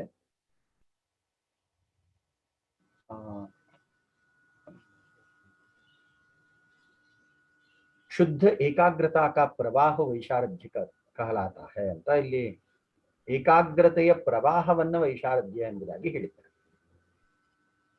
ಮನಸ್ಸಿನ ರಜಸ್ತಮೋ ಗುಣಗಳ ನಾಶದಿಂದ ಸತ್ವದ ವಿವೇಕ ಖ್ಯಾತಿಯು ಬೆಳಗಿದಾಗ ಅದನ್ನ ವೈಶಾರದ್ಯ ಎಂಬುದಾಗಿ ಕರೆಯುತ್ತಾರೆ. ಹೀಗೆ ಯದಾ ನಿರ್ವಿಚಾರಸ್ಯ ಸಮಾಧೇಃ ವೈಶಾರದ್ಯಂ ಇದಂ ಜಾಯತೆ ತದಾ ಯೋಗಿನಃ ಭವತಿ ಅಧ್ಯಾತ್ಮ ಪ್ರಸಾದ. ಯಾವ ಸಂದರ್ಭದಲ್ಲಿ ಯೋಗಿಯು ವೈಶಾರದ್ಯಂ ವಿಚಾರರಹಿತವಾದಂತಹ, ವಿಚಾರ ಅಂದ್ರೆ ಇಲ್ಲಿ ಸತ್ವವನ್ನ ಸೇರಿಸಿಕೊಂಡು ಸತ್ವವನ್ನು ಹೊಂದಿರ್ತಾನೆ, ರಜಸ್ತಮೋ ಗುಣಗಳನ್ನು ಹೊಂದಿರುವುದಿಲ್ಲ. ಸತ್ವಾತ್ ಸಂಜಾಯತೆ ಜ್ಞಾನಂ, ಅಲ್ಲಿ ಭಗವದ್ಗೀತೆಯಲ್ಲಿ ಈ ಮಾತಿದೆ, ಸತ್ವಾತ ಸಂಜಾಯತೆ ಜ್ಞಾನ. ಸತ್ವದಿಂದ ವಿವೇಕ ಎಂಬಂತಹ ಜ್ಞಾನ ಉಂಟಾಗ್ತದೆ. ಯೋಗ ಸಿದ್ಧಾಂತದ ಪ್ರಕಾರ ವಿವೇಕ ಅನ್ನುವಂಥದ್ದು ನೀರಕ್ಷೀರ ವಿವೇಕ, ಯಾವುದು ಪ್ರಕೃತಿ ಯಾವುದು ಪುರುಷ ಅಂತ ಹೇಳಿ ವಿಭಜ್ಯವಾಗಿ ತಿಳಿದುಕೊಳ್ಳುವಂಥದ್ದೇ ವಿವೇಕ. ಪ್ರಕೃತಿಯು ಜಡ, ಪುರುಷನು ಚೇತನ, ಈ ಅನುಭವಾತ್ಮಕ ಜ್ಞಾನವನ್ನು ಹೊಂದುವಂಥದ್ದೇ ವಿವೇಕ. ಅದು ಯಾರಿಗೆ ಸಿಗ್ತದೋ ಅಂಥ ಯೋಗಿಯು ಯದಾ ನಿರ್ವಿಚಾರಸ್ಯ ಸಮಾಧೇಃ ವೈಶಾರಥ್ಯಂ ಇದಂ ಜಾಯತೆ ತದಾ ಯೋಗಿನಃ ಭವತಿ ಅಧ್ಯಾತ್ಮ ಪ್ರಸಾದಃ. ಅಂಥ ಯೋಗಿಗೆ ಆತ್ಮನ ಜ್ಞಾನವು ಉಂಟಾಗ್ತದೆ. ಭೂತಾರ್ಥ ವಿಷಯ ಕ್ರಮ ಅನನುರೋಧಿ ಸ್ಫುಟಃ ಪ್ರಜ್ಞಾಲೋಕ. ಪ್ರಜ್ಞಾಲೋಕ ಸ್ಫುಟಃ, ಅವನಿಗೆ ಯಾವ ವಿಷಯವೂ ಭೂತಾರ್ಥ ವಿಷಯ ಕ್ರಮ ಅನನುರೋಧಿ ಯಥಾಕ್ರಮಂ ಅಂದ್ರೆ ಭೂತ ಭವಿಷ್ಯತ್ ಮತ್ತು ವರ್ತಮಾನ ಈ ಮೂರೂ ಕಾಲವನ್ನ ಅವನು ತಿಳಿದುಕೊಳ್ಳುವಂತಹ ಸಾಮರ್ಥ್ಯ ಹೊಂದಿರ್ತಾನೆ. ಯಥಾಕ್ರಮಂ ಕ್ರಮ ಅನನುರೋಧಿ ಸ್ಫುಟಃ ಪ್ರಜ್ಞಾಲೋಕ, ಅವನಿಗೆ ಜ್ಞಾನಚಕ್ಷುಸ್ಸು ಸ್ಪಷ್ಟವಾಗಿ ತೆರೆದುಕೊಂಡಿರ್ತದೆ. ಪ್ರಜ್ಞಾಲೋಕ, ಇಲ್ಲಿ ಲೋಕ ಶಬ್ದವನ್ನ ಜನ ಅನ್ನುವಂಥ ಅರ್ಥದಲ್ಲಿ ಪ್ರಯೋಗ ಮಾಡಿದ್ದಾರೆ. ಲೋಕಸ್ತು ಭುವನೇ ಜನೇ ಅಂತ ಹೇಳಿ ಅಮರಕೋಶ ಇದೆ. ಲೋಕ ಅನ್ನುವಂಥ ಶಬ್ದವನ್ನ ಜನ ಅನ್ನುವಂಥ ಅರ್ಥದಲ್ಲಿಯೂ ಪೃಥ್ವಿ ಪೃಥ್ವಿ ಲೋಕ, ದ್ಯುಲೋಕ ಈ ರೀತಿ ಪ್ಲಾನೆಟ್ ಅನ್ನುವಂತಹ ಅರ್ಥದಲ್ಲಿಯೂ ಪ್ರಯೋಗ, ಎರಡೂ ತರ ಪ್ರಯೋಗ ಇದೆ. ಇಲ್ಲಿ ಲೋಕ ಶಬ್ದವು ಜನ ಅನ್ನುವಂಥ ಅರ್ಥವನ್ನು ಕೊಡುತ್ತೆ. ಇದಕ್ಕೆ ಮಹಾಭಾರತದ ಒಂದು ಶಾಂತಿ ಪರ್ವದ ಶ್ಲೋಕವನ್ನು ಉಲ್ಲೇಖ ಮಾಡಿದ್ದಾರೆ. ಪ್ರಜ್ಞಾ ಪ್ರಸಾದ ಮಾರುಹ್ಯ ಅಶೋಚ್ಯ ಶೋಚತಃ ಜನಾನ್ ಭೂಮಿಷ್ಠಾನ್ ಇವ ಶೈಲಸ್ಥಃ ಸರ್ವಾನ್ ಪ್ರಾಜ್ಞಃ ಅನುಪಶ್ಯತಿ. ಪ್ರಾಜ್ಞಃ ಸರ್ವಾನ್ ಅನುಪಶ್ಯತಿ. ಒಬ್ಬ ಜ್ಞಾನಿಯಾದಂಥವನು ಅಜ್ಞಾನಿಗಳು ಅಂದ್ರೆ ಇಲ್ಲಿ ರಜಸ್ತಮೋ ಮಲಗಳಿಂದ ಕೂಡಿರುವಂತಹ ಲೌಕಿಕರನ್ನ ಅವನು ಹೇಗೆ ನೋಡ್ತಾನೆ? ಪ್ರಜ್ಞಾ ಪ್ರಸಾದ ಮಾರುಹ್ಯ, ಪ್ರಜ್ಞೆಯ ಒಂದು ಕೃಪೆಯಿಂದ, ಅದರ ಆಶೀರ್ವಾದದಿಂದ ಅಶೋಚ್ಯ ಸರ್ವತಃ ಜನಾನ್, ಅವನು ಶೋಕರಹಿತನಾಗಿರ್ತಾನೆ. ಶೋಕರಹಿತನಾಗಿ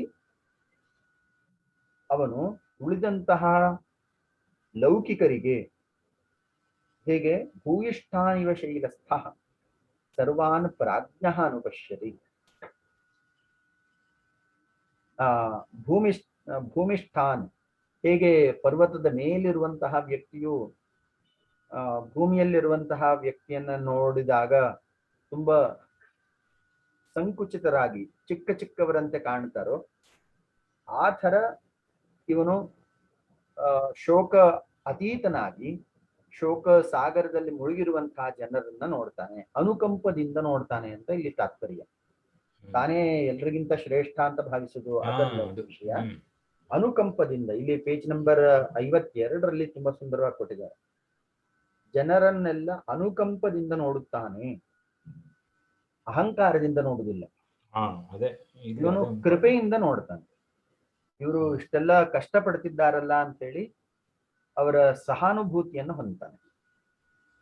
ಇದು ಅಧ್ಯಾತ್ಮ ಪ್ರಸಾದದಿಂದ ಅವನಿಗೆ ಒಲಿಯುವಂತಹ ಒಂದು ಪರಮೋಚ್ಚ ಸ್ಥಿತಿ ಅಂತ ಈ ಸೂತ್ರದಲ್ಲಿ ಹೇಳಿದ್ದಾರೆ. ಇಲ್ಲಿ ವೈಶಾರದ್ಯ ಅನ್ನುವಂತಹ ಶಬ್ದ, ಅದನ್ನ ಸ್ವಲ್ಪ ಮಾರ್ಕ್ ಮಾಡ್ಕೊಳ್ಳಿ ಸರ್. ಪೇಜ್ ನಂಬರ್ 65ರಲ್ಲಿ ಹರ್ಷಾನಂದ ಪುಸ್ತಕದಲ್ಲಿ ವೈಶಾರದ್ಯ ಅಥವಾ ಚಿತ್ತ ನೈರ್ಮಲ್ಯ ಅಂತ ಕೊಟ್ಟಿದ್ದಾರೆ. ಈ ಸ್ಥಿತಿ ರಜಸ್ತಮೋ ಮಲಗಳಿಲ್ಲದಂತಹ ಶುದ್ಧ ಚೈತನ್ಯ ಸ್ಥಿತಿ. ಇಲ್ಲಿ ಸತ್ವ ಇರ್ತದೆ, ಸತ್ವ ಇದ್ದೇ ಇರ್ತದೆ. ಇದು ಗಮನಿಸಬೇಕಾದಂತಹ ಅಂಶ. ಸತ್ವಗುಣ ಇರ್ತದೆ, ರಜಸ್ತಮೋ ಗುಣಗಳು ಇರುವುದಿಲ್ಲ. ರಜಸ್ತಮೋ ಗುಣಗಳ ಕಾರ್ಯವಾದಂತಹ ಕಾಮ ಕ್ರೋಧ ಲೋಭ ಮೋಹ ಮದ ಮತ್ಸರ ಅಹಂಕಾರ ಇವು ಯಾವುದೂ ಇರುವುದಿಲ್ಲ. ಇದರ ಅಭಾವದಲ್ಲಿ ಸತ್ವವು ಶುದ್ಧ ಸತ್ವವಾಗಿ ಪರಿಣಮಿಸ್ತದೆ. ಅಲ್ಲಿ ಸತ್ವಾತ್ ಸಂಜಾಯತೆ ಜ್ಞಾನ. ಅಲ್ಲಿ ಅವನಿಗೆ ಈ ವಿವೇಕ ಖ್ಯಾತಿ, ಸತ್ವ ಅಂದ್ರೆ ಇಲ್ಲಿ ವಿವೇಕ ಖ್ಯಾತಿ. ಈ ವಿವೇಕ ಜ್ಞಾನ ಅವನಿಗೆ ದೊರೆಯುತ್ತೆ. ಅದರ ಫಲವಾಗಿ ಅವನು ಆತ್ಮನ ಸಹಜ ಸ್ಥಿತಿಯನ್ನ ಅಥವಾ ನಿತ್ಯ ಶುದ್ಧ ಬುದ್ಧ ಮುಕ್ತ ಸ್ವಭಾವನಾದಂತಹ ಆತ್ಮನನ್ನ ಅವನು ನೋಡ್ಲಿಕ್ಕೆ ಸಮರ್ಥನಾಗ್ತಾನೆ. ಹೀಗೆ ಈ ನಿರ್ವಿಚಾರ ವೈಶಾರದ್ಯವನ್ನ ಯೋಗಿಗಳು ಪಡೆದುಕೊಳ್ತಾರೆ. ಹೀಗೆ ಪಡೆದಂತಹ ಯೋಗಿಗಳು ಉಳಿದ ಸಾಂಸಾರಿಕರನ್ನ ಅನುಕಂಪದಿಂದ ಅಥವಾ ದಯೆ, ಪ್ರೀತಿಯಿಂದ, ಅಂದ್ರೆ ಇಲ್ಲಿ ಸಹಾನುಭೂತಿಯಿಂದ ನೋಡ್ತಾರೆ ಅನ್ನುವಂಥ ಅಂಶವನ್ನು ಉಲ್ಲೇಖ ಮಾಡಿದ್ದಾರೆ.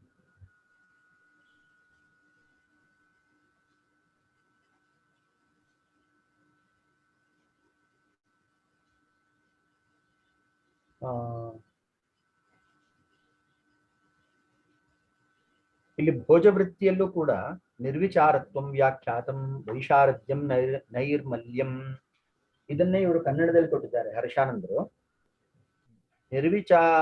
ವೈಶಾರದ್ಯಂ ನಾಮ ನೈರ್ಮಲ್ಯಂ, ಚಿತ್ತ ನೈರ್ಮಲ್ಯಂ. ಇದನ್ನೇ ಕನ್ನಡದಲ್ಲಿ ಸುಂದರವಾಗಿ ಅರ್ಥೈಸಿದ್ದಾರೆ.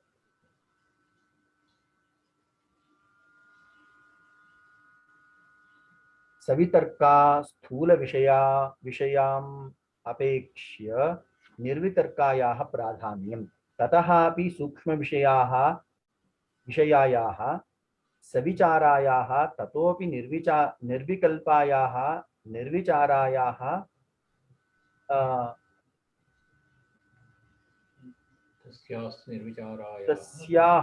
ತಸ್ಯಾಸ್ತು ನಿರ್ವಿಚಾರಾಯಾಹ ಪ್ರಕಷ್ಟ ಅಭ್ಯಾಸ ವೈಶಾರದ್ಯೆ ನೈರ್ಮಲ್ಯೆ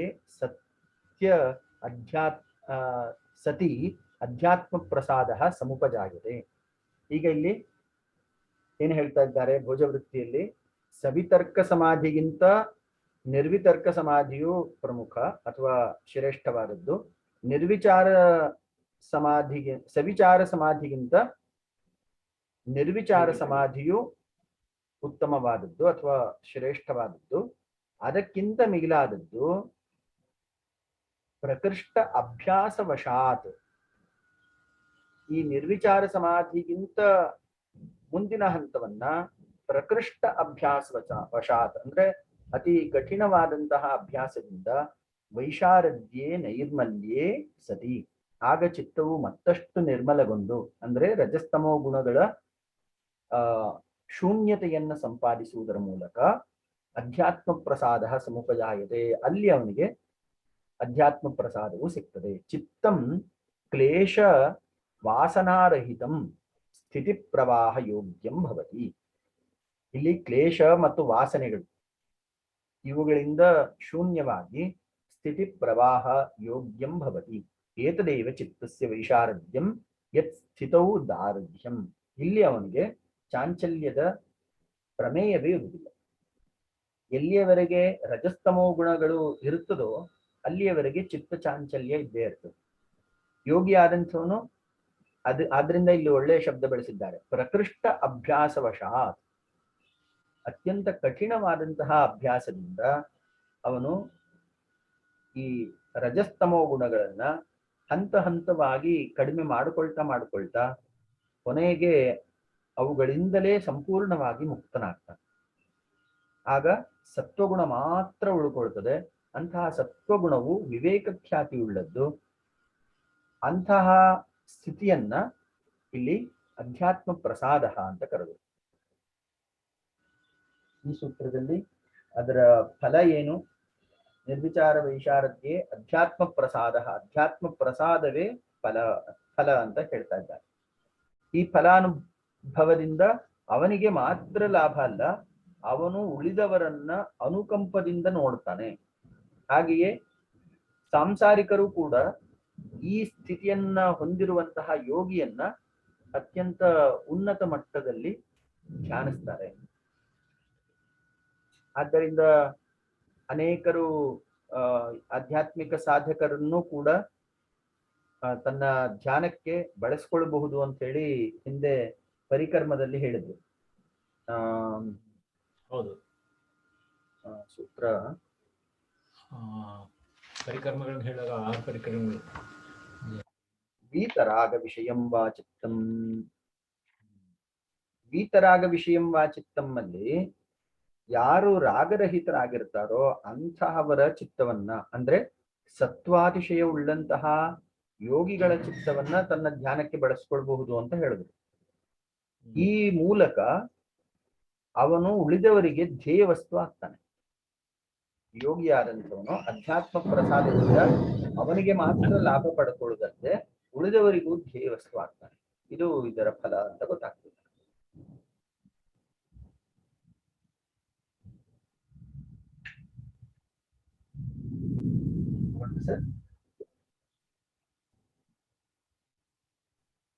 ಮುಂದೆ ಹೋಗೋಣ ಮುಂದಿನ ಸೂತ್ರಕ್ಕೆ. ಋತಂಭರಾ ತತ್ರ ಪ್ರಜ್ಞಾ. ಋತಂಬರಾ ತತ್ರ ಪ್ರಜ್ಞಾ ತಸ್ಮಿನ್ ಸಮಾಹಿತ ಚಿತ್ತಸ್ಯ ಯಾ ಪ್ರಜ್ಞಾ ಜಾಯತೆ ತಸ್ಯ ಋತಂಬರಾ ಇತಿ ಸಂಜ್ಞಾ ಭವತಿ. ಅನ್ವರ್ಥಾ ಚ ಸಾ ಸತ್ಯಮೇವ ಬಿಭರ್ತಿ ನ ಚ ತತ್ರ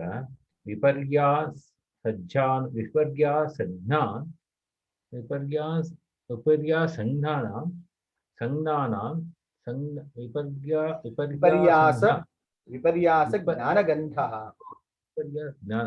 ವಿಪರ್ಯಾಸ ಗಂಧೋಪ್ಯಸ್ಥಿತಿ ತಥಾ ಚ ಉಕ್ತಂ ಆಗಮೇನ ಅನುಮಾನೇನ ಧ್ಯಾನಾಭ್ಯಾಸ ರಸೇನ ಚ ತ್ರಿಧಾ ಪ್ರಕಲ್ಪಯನ್ ಪ್ರಜ್ಞಾಂ ಲಭತೆ ಯೋಗಮುತ್ತಮಂ.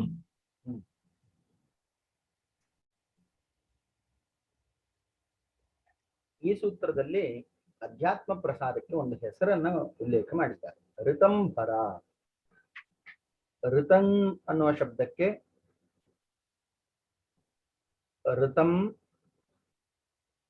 ಋತಂಭರ ತತ್ರ ಪ್ರಜ್ಞಾ ಎಂಬ ಈ ಸೂತ್ರದಲ್ಲಿ ಋತ ಶಬ್ದಕ್ಕೆ ಸಾರ್ವಕಾಲಿಕ ಸತ್ಯ ಎಂಬ ಅರ್ಥವನ್ನ ಉಲ್ಲೇಖ ಮಾಡಿದ್ದಾರೆ. ತಸ್ಮಿನ್ ಸಮಾಹಿತ ಚಿತ್ತಸ್ಯ ಯಾ ಪ್ರಜ್ಞಾ ಜಾಯತೆ ತಸ್ಯಾಹ ಋತಂಭರ ಇತಿ ಸಂಜ್ಞಾ ಭವತಿ. ಆ ಸ್ಥಿತಿಯಲ್ಲಿ ಸಮಾಹಿತ ಚಿತ್ತಸ್ಯ, ಇಲ್ಲಿ ಏಕಾಗ್ರತೆಗಿಂತ ಮಿಗಿಲಾದಂತಹ ನಿರುದ್ಧಾವಸ್ಥೆ ಇದೆ. 5 ಅವಸ್ಥೆಗಳನ್ನು ಹೇಳಿದ್ರು: ಕ್ಷಿಪ್ತ, ಮೂಢ, ವಿಕ್ಷಿಪ್ತ, ಏಕಾಗ್ರ ಮತ್ತು ನಿರುದ್ಧ. ಈ ನಿರುದ್ಧಾವಸ್ಥೆಯಲ್ಲಿ ಸಮಾಹಿತ ಚಿತ್ತಸ್ಯ ಯಾ ಪ್ರಜ್ಞಾ ಜಾಯತೆ, ಅವನ ಜ್ಞಾನ ದೀಪ್ತಿಯು ತಸ್ಯಾಹ ಋತಂಭರ ಇತಿ ಸಂಜ್ಞಾ ಭವತಿ.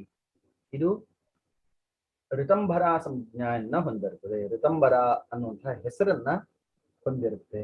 ಅನ್ವರ್ಥಾಚಸ, ಅನ್ವರ್ಥ ಅಂದ್ರೆ ಹೆಸರಿಗೆ ತಕ್ಕಂತೆ ಆ ಸ್ಥಿತಿಗೆ ತಕ್ಕಂತೆ ಹೆಸರಿದೆ ಮತ್ತು ಹೆಸರಿಗೆ ತಕ್ಕಂತೆ ಸ್ಥಿತಿ ಇದೆ. ಸತ್ಯಮೇವ ಬಿಭರ್ತಿ.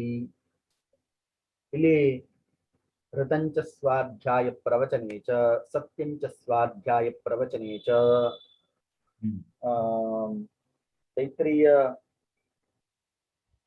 ಶಿಕ್ಷಾವಲಿಯಲ್ಲಿ ಋತಂಚ ಸ್ವಾಧ್ಯಾಯ ಪ್ರವಚನೆ ಚ ಸತ್ಯಂಚ ಸ್ವಾಧ್ಯಾಯ ಪ್ರವಚನೆ ಚ ಅಂತ ಹೇಳಿ ಎರಡನ್ನು ಭಿನ್ನವಾಗಿ ಕೊಟ್ಟಿದ್ದಾರೆ. ಋತವೇ ಬೇರೆ, ಸತ್ಯವೇ ಬೇರೆ.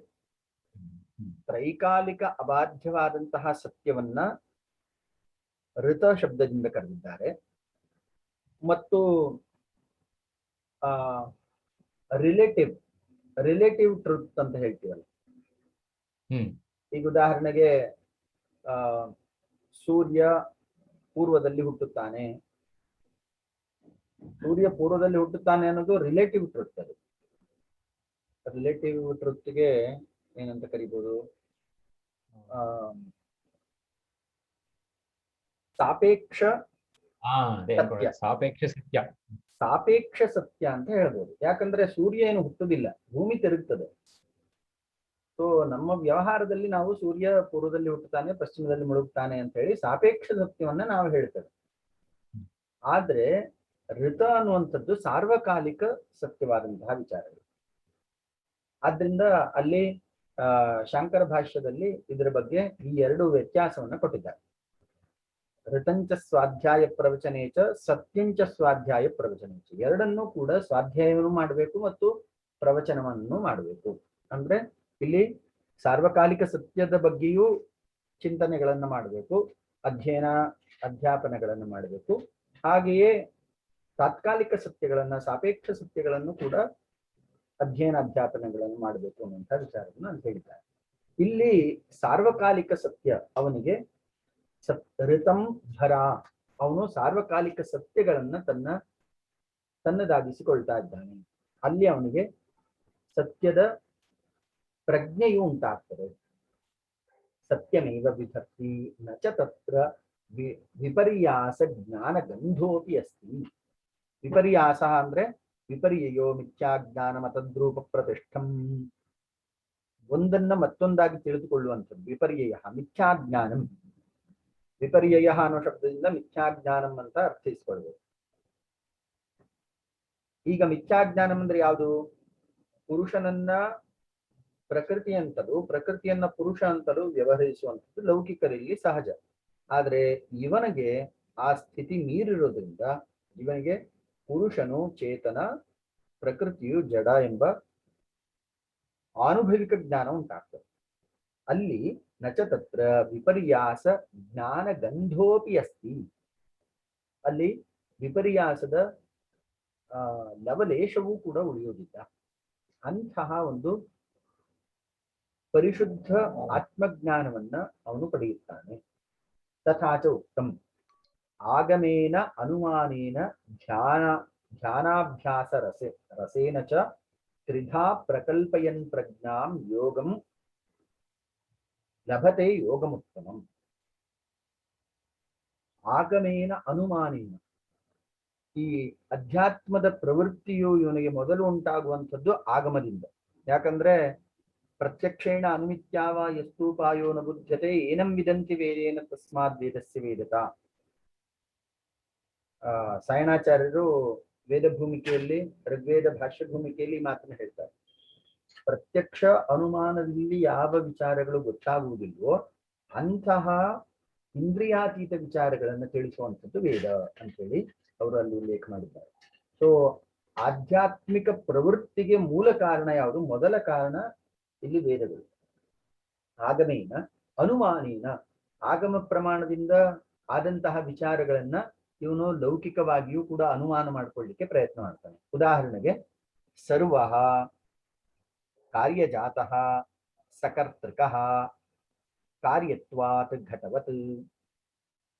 ನ್ಯಾಯಶಾಸ್ತ್ರದಲ್ಲಿ ಇದ್ರ ಬಗ್ಗೆ ಸುಂದರವಾದಂತಹ ಉಲ್ಲೇಖ ಇದೆ. ಈಗ ಯಾವುದೇ ಒಂದು ಕಾರ್ಯ ಆಗ್ಬೇಕು ಆದ್ರೂ ಅದರಲ್ಲಿ ಒಬ್ಬ ಕರ್ತ ಇರಬೇಕು. ಒಂದು ಘಟ, ಆ ಘಟ ನಿರ್ಮಾಣ ಆಗಿದೆ ಅಂದ್ರೆ ಆ ಘಟವನ್ನು ನಿರ್ಮಾಣ ಮಾಡಿದಂತಹವನೊಬ್ಬರು ಇರಬೇಕು. ಅದೇ ಥರನೇ ಈ ಜಗತ್ತು ಎಲ್ಲವೂ ಕೂಡ ಸೃಷ್ಟಿ ಆಗಿದೆ ಅಂದ್ರೆ ಆ ಸೃಷ್ಟಿಕರ್ತ ಅಂತ ಒಬ್ಬ ಇರಬೇಕು ಅಂತ ಹೇಳಿ ಆಗಮದ ಮೂಲಕ ಸೃಷ್ಟಿಕರ್ತೃವಿನ ಪರಿಜ್ಞಾನವನ್ನು ಇವನು ಪಡ್ಕೊಳ್ತಾನೆ.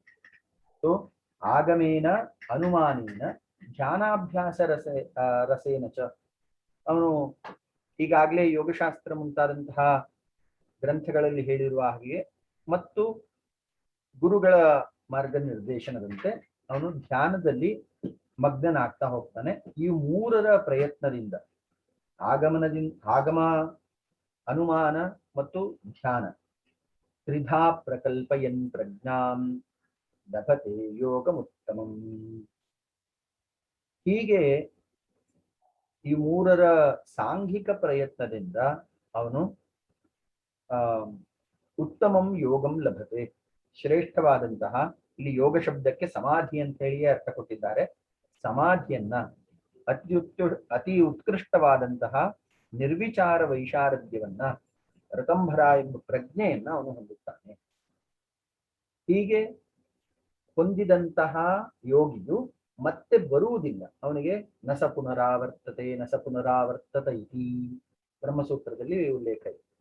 ಅವನು ಸಂಸಾರ ಜೀವಕ್ಕೆ, ಸಂಸಾರ ಚಕ್ರಕ್ಕೆ, ಜನ್ಮ ಮರಣ ಸಹಿತವಾದಂತಹ ಈ ಸಾಂಸಾರಿಕ ಚಕ್ರಕ್ಕೆ ಅವನು ಪ್ರವೇಶವನ್ನು ಹೊಂದುತ್ತಿಲ್ಲ. ಹೀಗೆ ಅವನಿಗೆ ಅಧ್ಯಾತ್ಮ ಪ್ರಸಾದ ಋತಂಭರ ಪ್ರಜ್ಞೆಯು ಜಾಗೃತವಾದ ಮೇಲೆ ಅದು ಅಂತಿಮವಾದಂತಹ ಸ್ಥಿತಿ. ಅಲ್ಲಿಂದ ಮತ್ತೆ ಸಾಂಸಾರಿಕ ಚಕ್ರ ಪ್ರವೇಶ ಇಲ್ಲ. ಇಷ್ಟು ಈ ಸೂತ್ರದಲ್ಲಿ ಹೇಳಿದ್ದಾರೆ.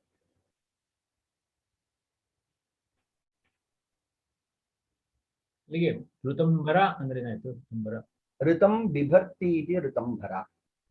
ಇಲ್ಲಿ ಬಿಭರ್ತಿ ಅನ್ನೋ ಶಬ್ದವನ್ನು ಕೊಟ್ಟಿದ್ದಾರೆ ಭಾಷ್ಯದಲ್ಲಿ. ಋತವನ್ನ ಧರಿಸುವಂಥದ್ದು, ಧಾರಣೆ ಮಾಡುವುದು. ವಿಭಕ್ತಿ. ಹಾ, ಋತಂ ವಿಭಕ್ತಿ ಸಾರ್ವಕಾಲಿಕ ಸತ್ಯವನ್ನ ತನ್ನಲ್ಲಿ ಧರಿಸುವಂತಹ ಸಾಮರ್ಥ್ಯವನ್ನು ಹೊಂದಿರ್ತಾನೆ. ಋತಂ ಬಿಭರ್ತಿ, ಸಾರ್ವಕಾಲಿಕ ಸತ್ಯವನ್ನು ತನ್ನಲ್ಲಿ ಧರಿಸುವನು. ಹಾ, ಧಾರಣೆ ಮಾಡುವ ಸಾಮರ್ಥ್ಯವನ್ನು ಹೊಂದ. ಋತಂ ಬಿಭರ್ತಿ ಇದು ಋತಂಬರ. ಬಿಭರ್ತಿ ಅಂದ್ರೆ ಧರಿಸುವಂಥದ್ದು, ಧಾರಣೆ ಮಾಡುವಂಥದ್ದು.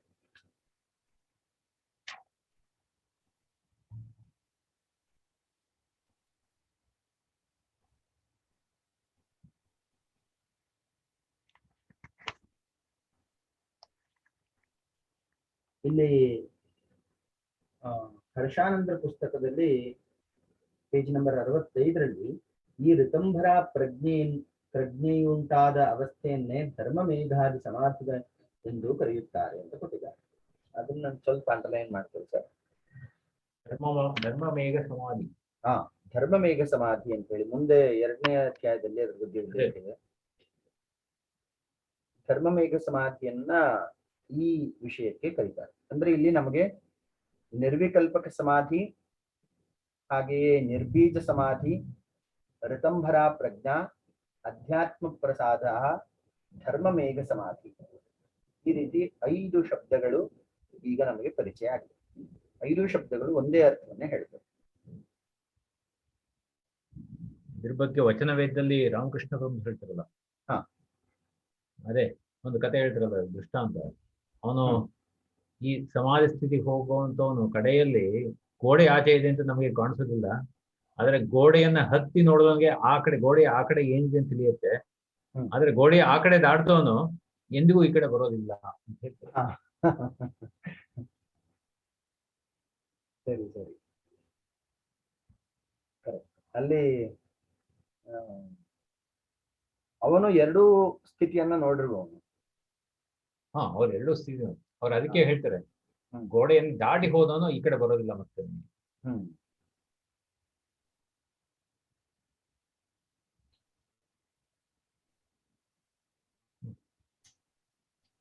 ಮುಂದಿನ 49ನೇ ಸೂತ್ರ. ಸರ್ 49 ಮುಂದಿನ ಸೂತ್ರ. ಹಾ, ನೋಡ್ತೀನಿ. ಶ್ರುತ ಅನುಮಾನ ಪ್ರಜ್ಞಾಭ್ಯಾಂ ಅನ್ಯ ವಿಷಯ ವಿಶೇಷಾರ್ಥತ್ವಾತ್. ಶ್ರುತ ಆಗಮ ವಿಜ್ಞಾನಾನಾಂ ತತ್ ಸಾಮಾನ್ಯ ವಿಷಯಂ ನ ಹಿ ಆಗಮೇನ ಶಕ್ಯೋ ವಿಶೇಷಃ ಅಭಿಧಾತುಂ. ಕಸ್ಮಾತ್ ನೈ ಹಿ ವಿಶೇಷೇಣ ಕೃತಸಂಕೇತಃ ಶಬ್ದ ಇತಿ. ತಥಾ ಅನುಮಾನಂ ಸಾಮಾನ್ಯ ವಿಷಯಂ ಏವ. ಯತ್ರ ಪ್ರಾಪ್ತಿಃ ತತ್ರ ಗತಿಃ, ಯತ್ರ ನ ಪ್ರಾಪ್ತಿಃ ತತ್ರ ನ ಗತಿಃ ಇತ್ಯುಕ್ತಂ. ಅನುಮಾನೇನ ಚ ಸಾಮಾನ್ಯೇನ ಉಪಸಂಹಾರಃ. ತಸ್ಮಾತ್ ಶ್ರುತಾನುಮಾನ ವಿಷಯೋ ನ ವಿಶೇಷಃ ಕಶ್ಚಿದಸ್ತೀತಿ ನ ಚಾಸ್ಯ ಸೂಕ್ಷ್ಮ ವ್ಯವಹಿತ ವಿಪ್ರಕೃಷ್ಟಸ್ಯ ವಸ್ತುನೋ ಲೋಕ ಪ್ರತ್ಯಕ್ಷೇಣ ಗ್ರಹಣಮಸ್ತಿ. ನ ಚಾಸ್ಯ ವಿಶೇಷಸ್ಯ ಅಪ್ರಮಾಣಕಸ್ಯ ಅಭಾವೋ ಸ್ಥಿತಿ ಸಮಾಧಿ ಪ್ರಜ್ಞಾ ನಿಗ್ರಾಹ್ಯ ಏವ ಸ ವಿಶೇಷೋ ಭವತಿ. ಭೂತ ಸೂಕ್ಷ್ಮಗತೋ ವಾ ಪುರುಷಗತೋ ವಾ. ತಸ್ಮಾತ್ ಶ್ರುತಾನುಮಾನ ಪ್ರಜ್ಞಾಭ್ಯಾಂ ಅನ್ಯ ವಿಷಯ ಸಾ ಪ್ರಜ್ಞಾಭ್ಯಾಂ ಅನ್ಯ ವಿಷಯ ಸಾ ಪ್ರಜ್ಞಾ ವಿಶೇಷಾರ್ಥತ್ವಾತ್ ಇತಿ. ಇಲ್ಲಿ ಹಿಂದಿನ ಸೂತ್ರದಲ್ಲಿ ಒಂದು ಮಾತನ್ನ ಹೇಳಿದ್ರು. ಏನಂತ? ಆಗಮೇನ ಅನುಮಾನೇನ ಧ್ಯಾನಾಭ್ಯಾಸ ರಸೇನ ಚ ಆಗಮದಿಂದ ಮತ್ತು ಅನುಮಾನದಿಂದ ಅವನು ತನ್ನ ಪ್ರಜ್ಞೆಯನ್ನ ಜಾಗೃತಗೊಳಿಸಿಕೊಳ್ತಾನೆ. ಅದಕ್ಕೆ ವಿರುದ್ಧವಾಗಿ ಈ ಸೂತ್ರವನ್ನು ಹೇಳ್ತಾ ಇದ್ದಾರೆ. ಶ್ರುತ ಅನುಮಾನ ಪ್ರಜ್ಞಾಭ್ಯಾಂ ಅನ್ಯ ವಿಷಯ ವಿಶೇಷಾರ್ಥತ್ವ. ಶ್ರುತ ಅಂದ್ರೆ ವೇದ, ಅನುಮಾನ ಈ ಪ್ರತ್ಯಕ್ಷ, ಅನುಮಾನ, ಆಗಮ ಈ ಮೂರೂ ಪ್ರಮಾಣಗಳಿಂದ ವಿಭಿನ್ನವಾದಂತಹ ಪ್ರಜ್ಞೆಯು ಈ ಸ್ಥಿತಿಯಲ್ಲಿ ಅಂದ್ರೆ ವೈಶಾರದ್ಯ ಸ್ಥಿತಿಯಲ್ಲಿ, ಋತಂಭರ ಸ್ಥಿತಿಯಲ್ಲಿ ಅವನಿಗೆ ತಿಳಿಯುತ್ತೆ. ಇಲ್ಲಿ ಯತ್ರ ವೇದಾಹ ಅವೇದಾಹ ಭವಂತಿ ಅನ್ನುವಂಥ ಮಾತಿದೆ. ಈ 4 ಸ್ಥಿತಿಯಲ್ಲಿ ಅಂದ್ರೆ ಜಾಗೃತ, ಸ್ವಪ್ನ, ಸುಷುಪ್ತಿ ಮತ್ತು ತುರೀಯ, ಈ ತುರೀಯ ಎಂಬ ಸ್ಥಿತಿಯಲ್ಲಿ ಅವನಿಗೆ ಇಂದ್ರಿಯಾತೀತವಾದಂತಹ ಜ್ಞಾನ ಉಂಟಾಗ್ತದೆ. ಅದನ್ನೇ ಅವರು ಋತಂಭರ ಅಂತ ಕರೆದರು. ಈ ಋತಂಭರ ಪ್ರಜ್ಞೆಯ ಜಾಗೃತವಾದಾಗ ಆ ಋತಂಭರ ಪ್ರಜ್ಞೆಯು ಉಳಿದಂತಹ ಲೌಕಿಕರು ಪಡೆಯುವ ಪ್ರತ್ಯಕ್ಷ, ಅನುಮಾನ, ಆಗಮ ಪ್ರಮಾಣದಿಂದ ಪಡೆಯುವ ವಿಷಯಗಳಿಗಿಂತ ವಿಭಿನ್ನವಾಗಿರುತ್ತದೆ, ವಿಶಿಷ್ಟವಾಗಿರುತ್ತದೆ. ಅದನ್ನ ಭಾಷ್ಯದಲ್ಲೂ ಉಲ್ಲೇಖ ಮಾಡ್ತಿದ್ದಾರೆ. ಶ್ರುತ ಆಗಮ ವಿಜ್ಞಾನಂ ತತ್ ಸಾಮಾನ್ಯ ವಿಷಯಂ. ಈಗ ಶ್ರುತಿಯಿಂದಾಗ್ಲಿ, ಆಗಮ ಅಥವಾ ಅನುಮಾನದಿಂದಾಗ್ಲಿ, ಪ್ರತ್ಯಕ್ಷದಿಂದಾಗ್ಲಿ ನಾವು ಸಾಮಾನ್ಯ ವಿಷಯವನ್ನ ತಿಳಿದುಕೊಳ್ತೇವೆ. ಉದಾಹರಣೆಗೆ ಅತ್ರ ಘಟ ಅಸ್ತಿ, ಇಲ್ಲಿ ಘಟ ಇದೆ ಎಂಬಂತಹ ವಿಷಯ ಅನುಮಾನದಿಂದಾಗ್ಲಿ ಅಥವಾ ಈಗ ಶ್ರುತಿಯಿಂದ ಕೆಲವೊಂದು ವಿಚಾರಗಳನ್ನು ತಿಳ್ಕೊಳ್ತೇವೆ. ಹೀಗೆ ಲೌಕಿಕರು ತಮ್ಮ ಅನುಮಾನ ಪ್ರಮಾಣದಿಂದ ಮತ್ತು ಶ್ರುತಿ ಪ್ರಮಾಣದಿಂದ ಒಂದು ವಸ್ತುವಿನ ಸಾಮಾನ್ಯ ಜ್ಞಾನವನ್ನು ಪಡ್ಕೊಳ್ತಾರೆ. ಹರ್ಷಾನಂದರ ಪುಸ್ತಕದಲ್ಲಿ ತುಂಬಾ ಸುಂದರವಾಗಿ ಉದಾಹರಣೆ ಕೊಟ್ಟಿದ್ದಾರೆ. ಈಗ ಅನುಮಾನ ಪ್ರಜ್ಞೆಯಿಂದ ಅಥವಾ ಪ್ರಮಾಣದಿಂದ ಪರ್ವತೋ ವನ್ಹಿಮಾನ್ ಧೂಮಾತ್ ಅನ್ನುವಂತಹ ಒಂದು ಅನುಮಿತಿಯ ಆಕಾರದಲ್ಲಿ ಪರ್ವತವು ವನ್ಹಿಯನ್ನ, ಅಗ್ನಿಯನ್ನ ಹೊಂದಿದೆ, ಧೂಮವನ್ನ ನೋಡಿ ನಾವು ಆ ನಿರ್ಣಯವನ್ನು ಮಾಡ್ತೇವೆ. ಆದರೆ ಅಗ್ನಿಯ ಪ್ರಮಾಣ ಏನು, ಅಗ್ನಿ ಎಷ್ಟು ತೀವ್ರವಾಗಿದೆ, ಇದರ ಯಾವುದೇ ವಿಶೇಷ ಜ್ಞಾನ ನಮಗೆ ಉಂಟಾಗುವುದಿಲ್ಲ. ಅದೇ ರೀತಿನೇ ಶ್ರುತಿ ಮತ್ತು ಅನುಮಾನ ಪ್ರಮಾಣಗಳು ನಮಗೆ ಸಾಮಾನ್ಯ ಜ್ಞಾನವನ್ನು ಉಂಟು ಮಾಡುತ್ತದೆ. ಆದರೆ ಅದಕ್ಕಿಂತ ವಿಭಿನ್ನವಾದ ವಿಶಿಷ್ಟವಾದ ಜ್ಞಾನವು ಅಧ್ಯಾತ್ಮ ಪ್ರಸಾದದಲ್ಲಿ ಯೋಗಿಗೆ ಸಿದ್ಧಿಸುತ್ತೆ. ನೋಡಿ, ಶ್ರುತ ಆಗಮ ವಿಜ್ಞಾನಂ ತತ್ ಸಾಮಾನ್ಯ ವಿಷಯಂ ನಹಿ ಆಗಮೇನ ಶಕ್ಯ ವಿಶೇಷಃ ಅಭಿದಾತು. ಆಗಮ ಪ್ರಮಾಣದಿಂದ ಒಂದು ವಸ್ತುವಿನ ವಿಶೇಷತೆಯನ್ನ ತಿಳಿಸಲಿಕ್ಕೆ ಸಾಧ್ಯ. ಇಲ್ಲಿ ವಿಶೇಷತೆ ಮತ್ತು ಸಾಮಾನ್ಯ ಅನ್ನುವಂತಹ ಅರ್ಥವನ್ನ ಆನುಭವಿಕ ಅಂತ ಹೇಳಿ ನಾವು ಗ್ರಹಿಸಬಹುದು. ಈಗ ಉದಾಹರಣೆಗೆ ಲೌಕಿಕ ಉದಾಹರಣೆ ಕೊಡುವುದಾದ್ರೆ, ಬೆಲ್ಲ ಸಿಹಿ ಆಗಿದೆ ಅನ್ನುವಂಥದ್ದನ್ನ ನಾವು ಎಷ್ಟೇ ಪುಂಖಾನುಪುಂಖವಾಗಿ ಭಾಷಣ ಮಾಡಿದ್ರು ಅಥವಾ ಅದರ ಬಗ್ಗೆ ಸುದೀರ್ಘವಾದಂತಹ ಲೇಖನಗಳು, ಪುಸ್ತಕಗಳನ್ನು ಬರೆದ್ರೂ ಕೂಡ ಬೆಲ್ಲದ ಸಿಹಿಯು ನಮಗೆ ಅನುಭವದಿಂದ ಮಾತ್ರ ಗೊತ್ತಾಗ್ತದೆ ಬಿಟ್ರೆ ಈ ಅನ್ಯ ಮಾಧ್ಯಮಗಳಿಂದ ಗೊತ್ತಾಗುವುದಿಲ್ಲ. ಅದೇ ತರನೇ ಇಲ್ಲೂ ಕೂಡ ನಹಿ ಆಗಮೇನ ಶಕ್ಯ ವಿಶೇಷಃ ಅಭಿಧಾತು. ವೇದವು ಒಂದು ವಸ್ತುವಿನ ಸಾಮಾನ್ಯ ಜ್ಞಾನವನ್ನ ಕೊಡ್ತದೆ. ಒಂದು ಪ್ರತ್ಯಕ್ಷ ಅನುಮಾನಗಳಿಂದ ಸಿಗದಂತಹ ವಿಷಯಗಳ ಸಾಮಾನ್ಯ ಜ್ಞಾನವನ್ನ ಕೊಡುತ್ತೆ. ಆದ್ರೆ ವಿಶೇಷ ಜ್ಞಾನ, ಅನುಭವಾತ್ಮಕ ಜ್ಞಾನವನ್ನು ಪಡೆಯುವಂಥವನು ಯೋಗಿ ಮಾತ್ರ. ಕಸ್ಮಾತ್ ನಹಿ ವಿಶೇಷೇಣ ಕೃತ ಸಂಕೇತ ಶಬ್ದ ಇತಿ. ಈಗ ಶಬ್ದ ಸಂಕೇತವಾದಂತಹ ಪದಾರ್ಥದ ಅರಿವು ನಮಗೆ ಸಂಪೂರ್ಣವಾಗಿ ಆಗುವುದಿಲ್ಲ. ಈಗ ನಾವು ಚರ್ಚೆ ಮಾಡಿದಂತಹ ಬೆಲ್ಲದ ಉದಾಹರಣೆ ತೆಗೆದುಕೊಂಡ್ರೆ, ಬೆಲ್ಲವನ್ನ ನಾವು ಯಾವ್ಯಾವುದೇ ಶಬ್ದಗಳಿಂದಲೇ ಹೇಳಿದ್ರೂ ಕೂಡ ಒಂದು ಸಣ್ಣ ಬೆಲ್ಲದ ತುಂಡು ಬಾಯಿಗೆ ಹಾಕಿದಾಗ ನಮಗೆ ಅದರ ಪರಿಜ್ಞಾನ ಏನುಂಟಾಗ್ತದೋ ಅದು ಸಹಸ್ರ ಪುಸ್ತಕಗಳಿಂದಲೂ ಸಿಗುವುದಿಲ್ಲ. ಅಂದರೆ ಇಲ್ಲಿ ಈ ಪ್ರಜ್ಞೆಯು ಎಲ್ಲ ವಿಷಯಗಳ ವಿಶೇಷಾರ್ಥವನ್ನ ದ್ಯೋತನ ಮಾಡ್ತದೆ. ಅಂದರೆ ಆ ಪದಾರ್ಥದ ಅತ್ಯಂತ ಆದಿ ವಸ್ತು ಯಾವುದಿದೆಯೋ ಆದಿ ವಸ್ತುವನ್ನ ಅದು ಪ್ರಕಾಶನ ಮಾಡ್ತದೆ. ಈಗ ಉದಾಹರಣೆಗೆ ಒಂದು ಘಟ ಅಂತ ಇಟ್ಕೋಣ. ಈ ಘಟವನ್ನ ನಾವು ಸರಿಯಾಗಿ ತಿಳಿದುಕೊಳ್ಳುವುದು ಅಥವಾ ವಿಶೇಷವಾಗಿ ತಿಳಿದುಕೊಳ್ಳುವುದು ಅಂದ್ರೆ ಆ ಘಟದ ಪರಮಾಣುವಿನ ಗುಣಗಳನ್ನ ನಾವು ತಿಳಿದುಕೊಳ್ಳುವುದು. ಆಗ ಆ ಘಟದ ಸಂಪೂರ್ಣವಾದಂತಹ ಪರಿಜ್ಞಾನ ಉಂಟಾಗ್ತದೆ. ಇಲ್ಲ ಅಂದ್ರೆ ಘಟದ ಸ್ಥೂಲವಾದಂತಹ ಪರಿಜ್ಞಾನ, ಘಟ ಆಕಾರ, ಘಟದ ಬಣ್ಣ, ಘಟದ ಭಾರ, ಇವುಗಳು ಮಾತ್ರ ನಮಗೆ ಗೊತ್ತಾಗ್ತಾ ಹೋಗ್ತದೆ. ಇಲ್ಲಿ ಋತಂಭರ ಪ್ರಜ್ಞೆ ಇರುವವನಿಗೆ ಅದರ ಸೂಕ್ಷ್ಮಾತಿ ಸೂಕ್ಷ್ಮ ಗುಣಗಳು ಕೂಡ ಗೊತ್ತಾಗಿರ್ತದೆ. ಕಸ್ಮಾತ್ ನಹಿ ವಿಶೇಷೇಣ ಕೃತ ಸಂಜ್ಞ ಶಬ್ದ ಇದೆ. ಶಬ್ದಗಳು ಒಂದು ಹಂತವರೆಗೆ ಮಾತ್ರ ನಮಗೆ ಬುದ್ಧಿ ಪ್ರಚೋದಕವನ್ನ, ಜ್ಞಾನ ಪ್ರಚೋದಕವನ್ನ ಮಾಡ್ತದೆ. ಜ್ಞಾನ ಪ್ರಚೋದನೆ ಮಾಡುವ ಸಾಮರ್ಥ್ಯ ಶಬ್ದಗಳಿಗೆ ಸೀಮಿತವಾಗಿದೆ. ಲೌಕಿಕ ಉದಾಹರಣೆಯಲ್ಲೇ ನಾವು ಹೇಳುದಾದ್ರೆ ನಮಗೆ ಅನೇಕ ವಿಚಾರಗಳು, ಬೆಲ್ಲದ ಸಿಹಿ ಆಗ್ಬೋದು, ಅಥವಾ ನಮ್ಮ ಮನಸ್ಸಿನಲ್ಲಿ ಉಂಟಾಗುವಂತಹ ಸುಖ ದುಃಖ ಭಾವನೆಗಳಾಗ್ಬೋದು, ಇವುಗಳನ್ನ ಒಂದು ಹಂತದವರೆಗೆ ಮಾತ್ರ ಶಬ್ದವು ತಿಳಿಸ್ಕೊಡ್ಲಿಕ್ಕೆ ಸಾಧ್ಯ. ಅದಕ್ಕಿಂತ ಮೇರೆ ಲೋಕದಲ್ಲಿಯೇ ಶಬ್ದಗಳಿಗೆ ಆ ಸಾಮರ್ಥ್ಯ ಇಲ್ಲ. ಹೀಗಿರುವಾಗ ತಥಾ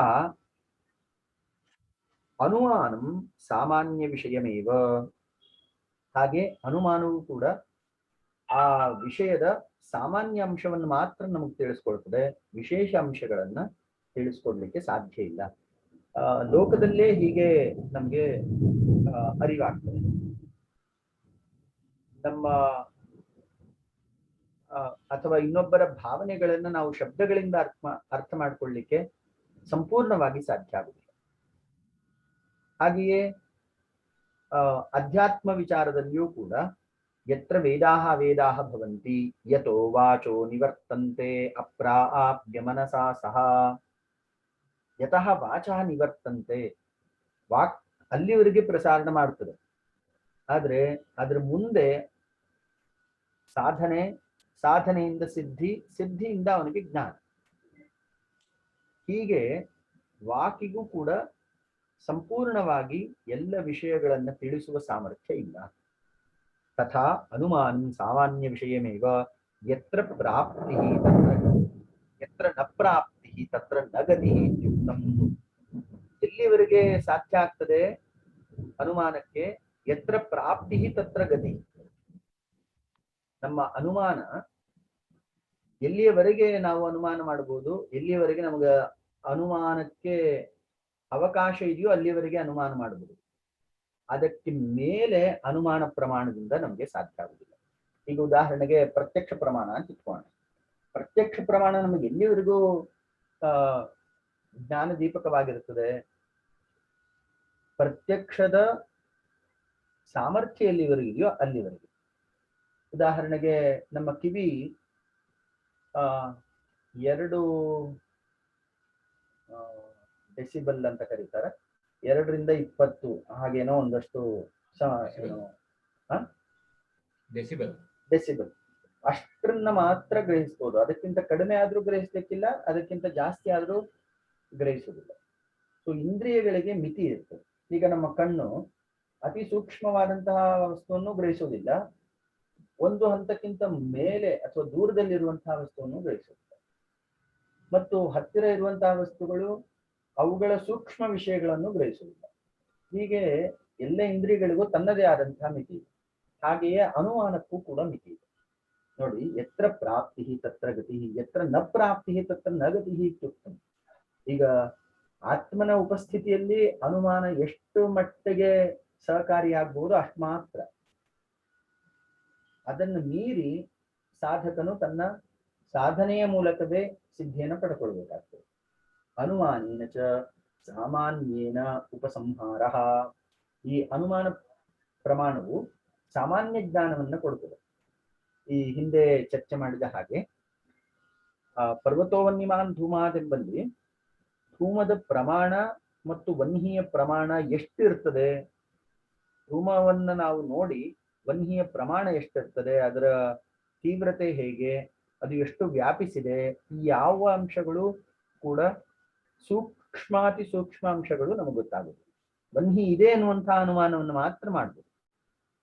ಹಾಗೆಯೇ ತಸ್ಮಾತ್ ಶ್ರುತ ಅನುಮಾನ ವಿಷಯ ನ ವಿಶೇಷ ಕಶ್ಚಿದಸ್ತಿ. ಆದ್ದರಿಂದ ಶ್ರುತ ಅಥವಾ ಆಗಮ ಪ್ರಮಾಣ ಮತ್ತು ಅನುಮಾನ ಪ್ರಮಾಣಗಳಿಂದ ನಮಗೆ ದೊರಕುವಂತಹ ಜ್ಞಾನವು ಸೀಮಿತವಾಗಿದೆ, ಅದು ಪರಿಕ್ಲಿಪ್ತವಾಗಿದೆ. ಈ ಕ್ಲಿಪ್ತ ಜ್ಞಾನದಿಂದಲೇ ನಾವು ಲೌಕಿಕ ವ್ಯವಹಾರವನ್ನು ಮಾಡ್ತೇವೆ. ಆದ್ರೆ ಆಧ್ಯಾತ್ಮಿಕ ಸಾಧಕನಿಗೆ ಇದಕ್ಕಿಂತ ಮಿಗಿಲಾದ ಅಧ್ಯಾತ್ಮ ಪ್ರಸಾದ ಉಂಟಾಗಿರ್ತದೆ. ಆ ಅಧ್ಯಾತ್ಮ ಪ್ರಸಾದ ಋತಂಭರ ಪ್ರಜ್ಞಾಸ್ಥಿತಿಯಲ್ಲಿ ಅವನಿಗೆ ಎಲ್ಲ ವಿಷಯಗಳ ಸೂಕ್ಷ್ಮಾತಿ ಸೂಕ್ಷ್ಮ ಅಂಶಗಳು ಪರಿಜ್ಞಾನಕ್ಕೆ ಬರ್ತದೆ. ನಚ ಅಸ್ಯ ಸೂಕ್ಷ್ಮ ವ್ಯವಹಿತ ವಿಪ್ರಕೃಷ್ಟಸ್ಯ ವಸ್ತುನಃ ಲೋಕ ಪ್ರತ್ಯಕ್ಷೇಣ ಗ್ರಹಣಮಸ್ತಿ. ಇಲ್ಲಿ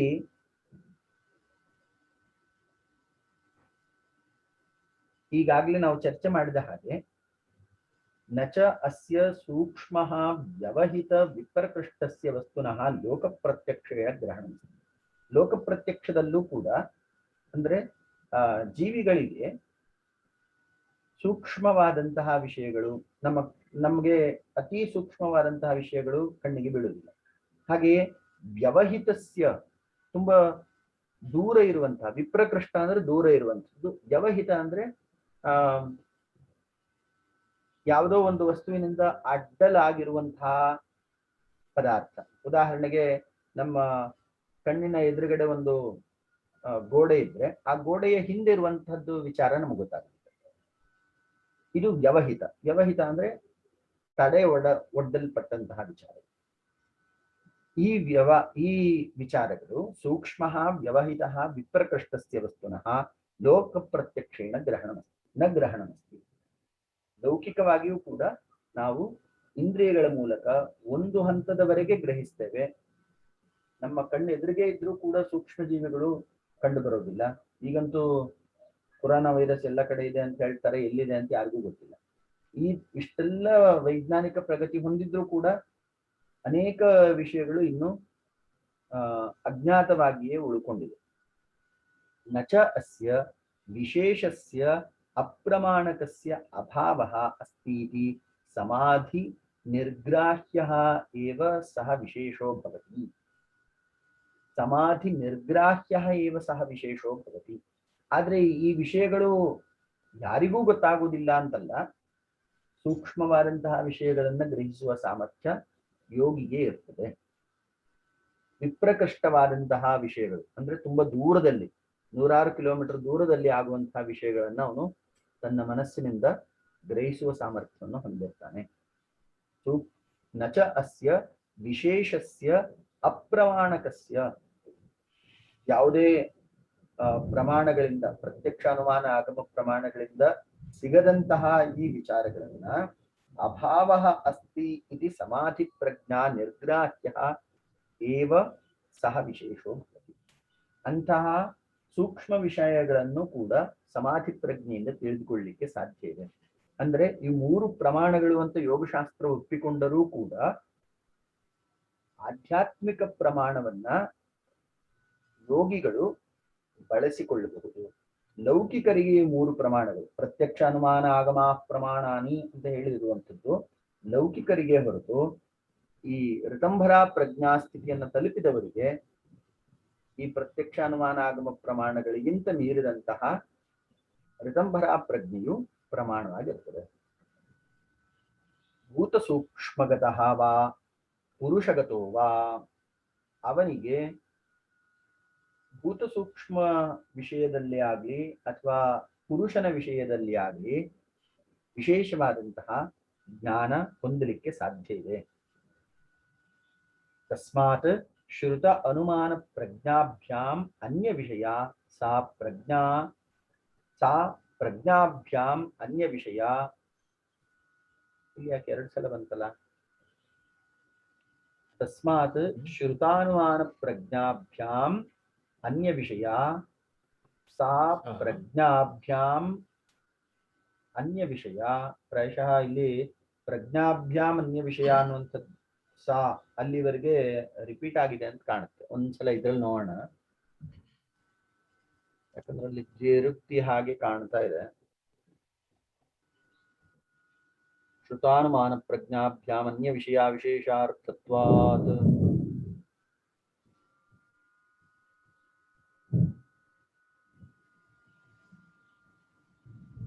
ತಸ್ಮಾತ್ ಶ್ರುತಾನುಮಾನ ಪ್ರಜ್ಞಾಭ್ಯಾಂ ಅನ್ಯ ವಿಷಯ ಸಾ ಪ್ರಜ್ಞಾ. ಇಲ್ಲಿ ಒಂದು ಸಣ್ಣ ಕರೆಕ್ಷನ್ ಹಾಕೊಳ್ಬೇಕಾಗ್ತದೆ. ಪೇಜ್ ನಂಬರ್ ಪೇಜ್ ನಂಬರ್ 54ರಲ್ಲಿ 2 ಸರಿ ಬಂದಿದೆ. ಎರಡನೇ ಲೈನಿನ ಪ್ರಜ್ಞಾಭ್ಯಾಂ ಅನ್ಯ ವಿಷಯ ಸಾ ಇಷ್ಟನ್ನ ಡಿಲೀಟ್ ಮಾಡ್ಕೊಳ್ಬೇಕು, ತೆಗೆದುಕೊಳ್ಳುವ. ಅದು ರಿಪಿಟೇಷನ್. ಪ್ರಜ್ಞಾ ವಿಶೇಷಾರ್ಥತ್ವ. ಹೀಗೆ ಋತಂಭರ ಪ್ರಜ್ಞೆಯು ಶ್ರುತ ಮತ್ತು ಅನುಮಾನ ಪ್ರಜ್ಞೆಗಳಿಗಿಂತ ವಿಭಿನ್ನವಾಗಿದೆ, ವಿಶಿಷ್ಟವಾಗಿದೆ, ವಿಶೇಷವಾಗಿದೆ ಅಥವಾ ಶ್ರೇಷ್ಠವಾಗಿದೆ ಅಂಥೇಳಿ ಈ ಸೂತ್ರವು ಫಲಸಂಕೀರ್ತನೆಗೆ ಮುಡುಪಾಗಿಟ್ಟಂತಹ ಸೂತ್ರ. ಋತಂಭರ ತತ್ರ ಪ್ರಜ್ಞಾ ಅಂತ ಹೇಳಿದ್ರು. ಆ ಶ್ರೇಷ್ಠ ಪ್ರಜ್ಞೆಯು ಜಾಗೃತವಾದವನಿಗೆ ಏನು ಫಲ ಹಾಗಾದ್ರೆ ಅಂದ್ರೆ ಶ್ರುತಾನುಮಾನ ಪ್ರಜ್ಞಾಭ್ಯಾಂ ಅನ್ಯ ವಿಷಯ ವಿಶೇಷಾರ್ಥತ್ವ. ಶ್ರುತ ಮತ್ತು ಅನುಮಾನ ಪ್ರಜ್ಞೆಯಿಂದ ಯಾವ ವಿಷಯಗಳು ನಮಗೆ ದೊರಕುವುದಿಲ್ಲವೋ ಅಂತಹ ಸೂಕ್ಷ್ಮ ವ್ಯವಹಿತ ವಿಪ್ರಕೃಷ್ಟ ವಿಷಯಗಳನ್ನ ಯೋಗಿಯು ಈ ಋತಂಭರ ಪ್ರಜ್ಞಾವಸ್ಥೆಯಲ್ಲಿ ಗ್ರಹಿಸಲಿಕ್ಕೆ ಸಮರ್ಥನಾಗ್ತಾನೆ. ಇದು ಫಲಸಂಕೀರ್ತನೆ ಮಾಡುವಂತಹ ಸೂತ್ರ ಅಂತ ನಾವು ಹೇಳ್ಬೋದು. ಸಾಮಾನ್ಯವಾಗಿ ಈ ಫಲಶ್ರುತಿ ಹೇಳಿದಾಗ ಅಲ್ಲಿ ವಿಹಿತವಾದದ್ದಕ್ಕೆ ಪ್ರೇರಣೆ ಕೊಟ್ಟ ಹಾಗಾಗ್ತದೆ, ನಿಷಿದ್ಧವಾದದ್ದನ್ನ ನಿಂದನೆ ಮಾಡಿದಾಗ ಆಗ್ತದೆ. ವಿಹಿತಸ್ಯ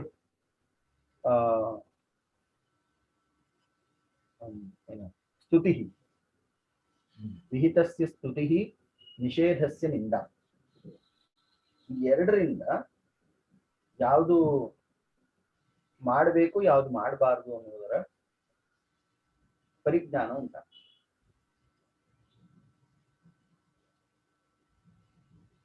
ಈ ಎರಡು ಸೂತ್ರ ಇದೆ. ಪ್ರಾಯಶಃ ಇದನ್ನ ನಾವು ನಾಳೆ ತೆಗೆದುಕೊಳ್ಬಹುದು ಅನ್ಸುತ್ತೆ. ಓಕೆ.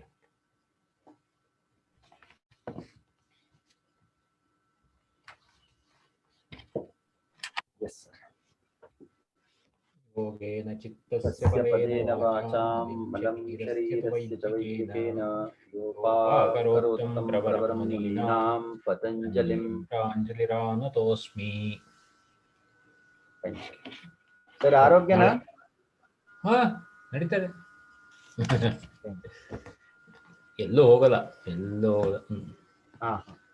ಮನೇಲೆ ಅದೇ ಮನೇಲೆ ಒಂದು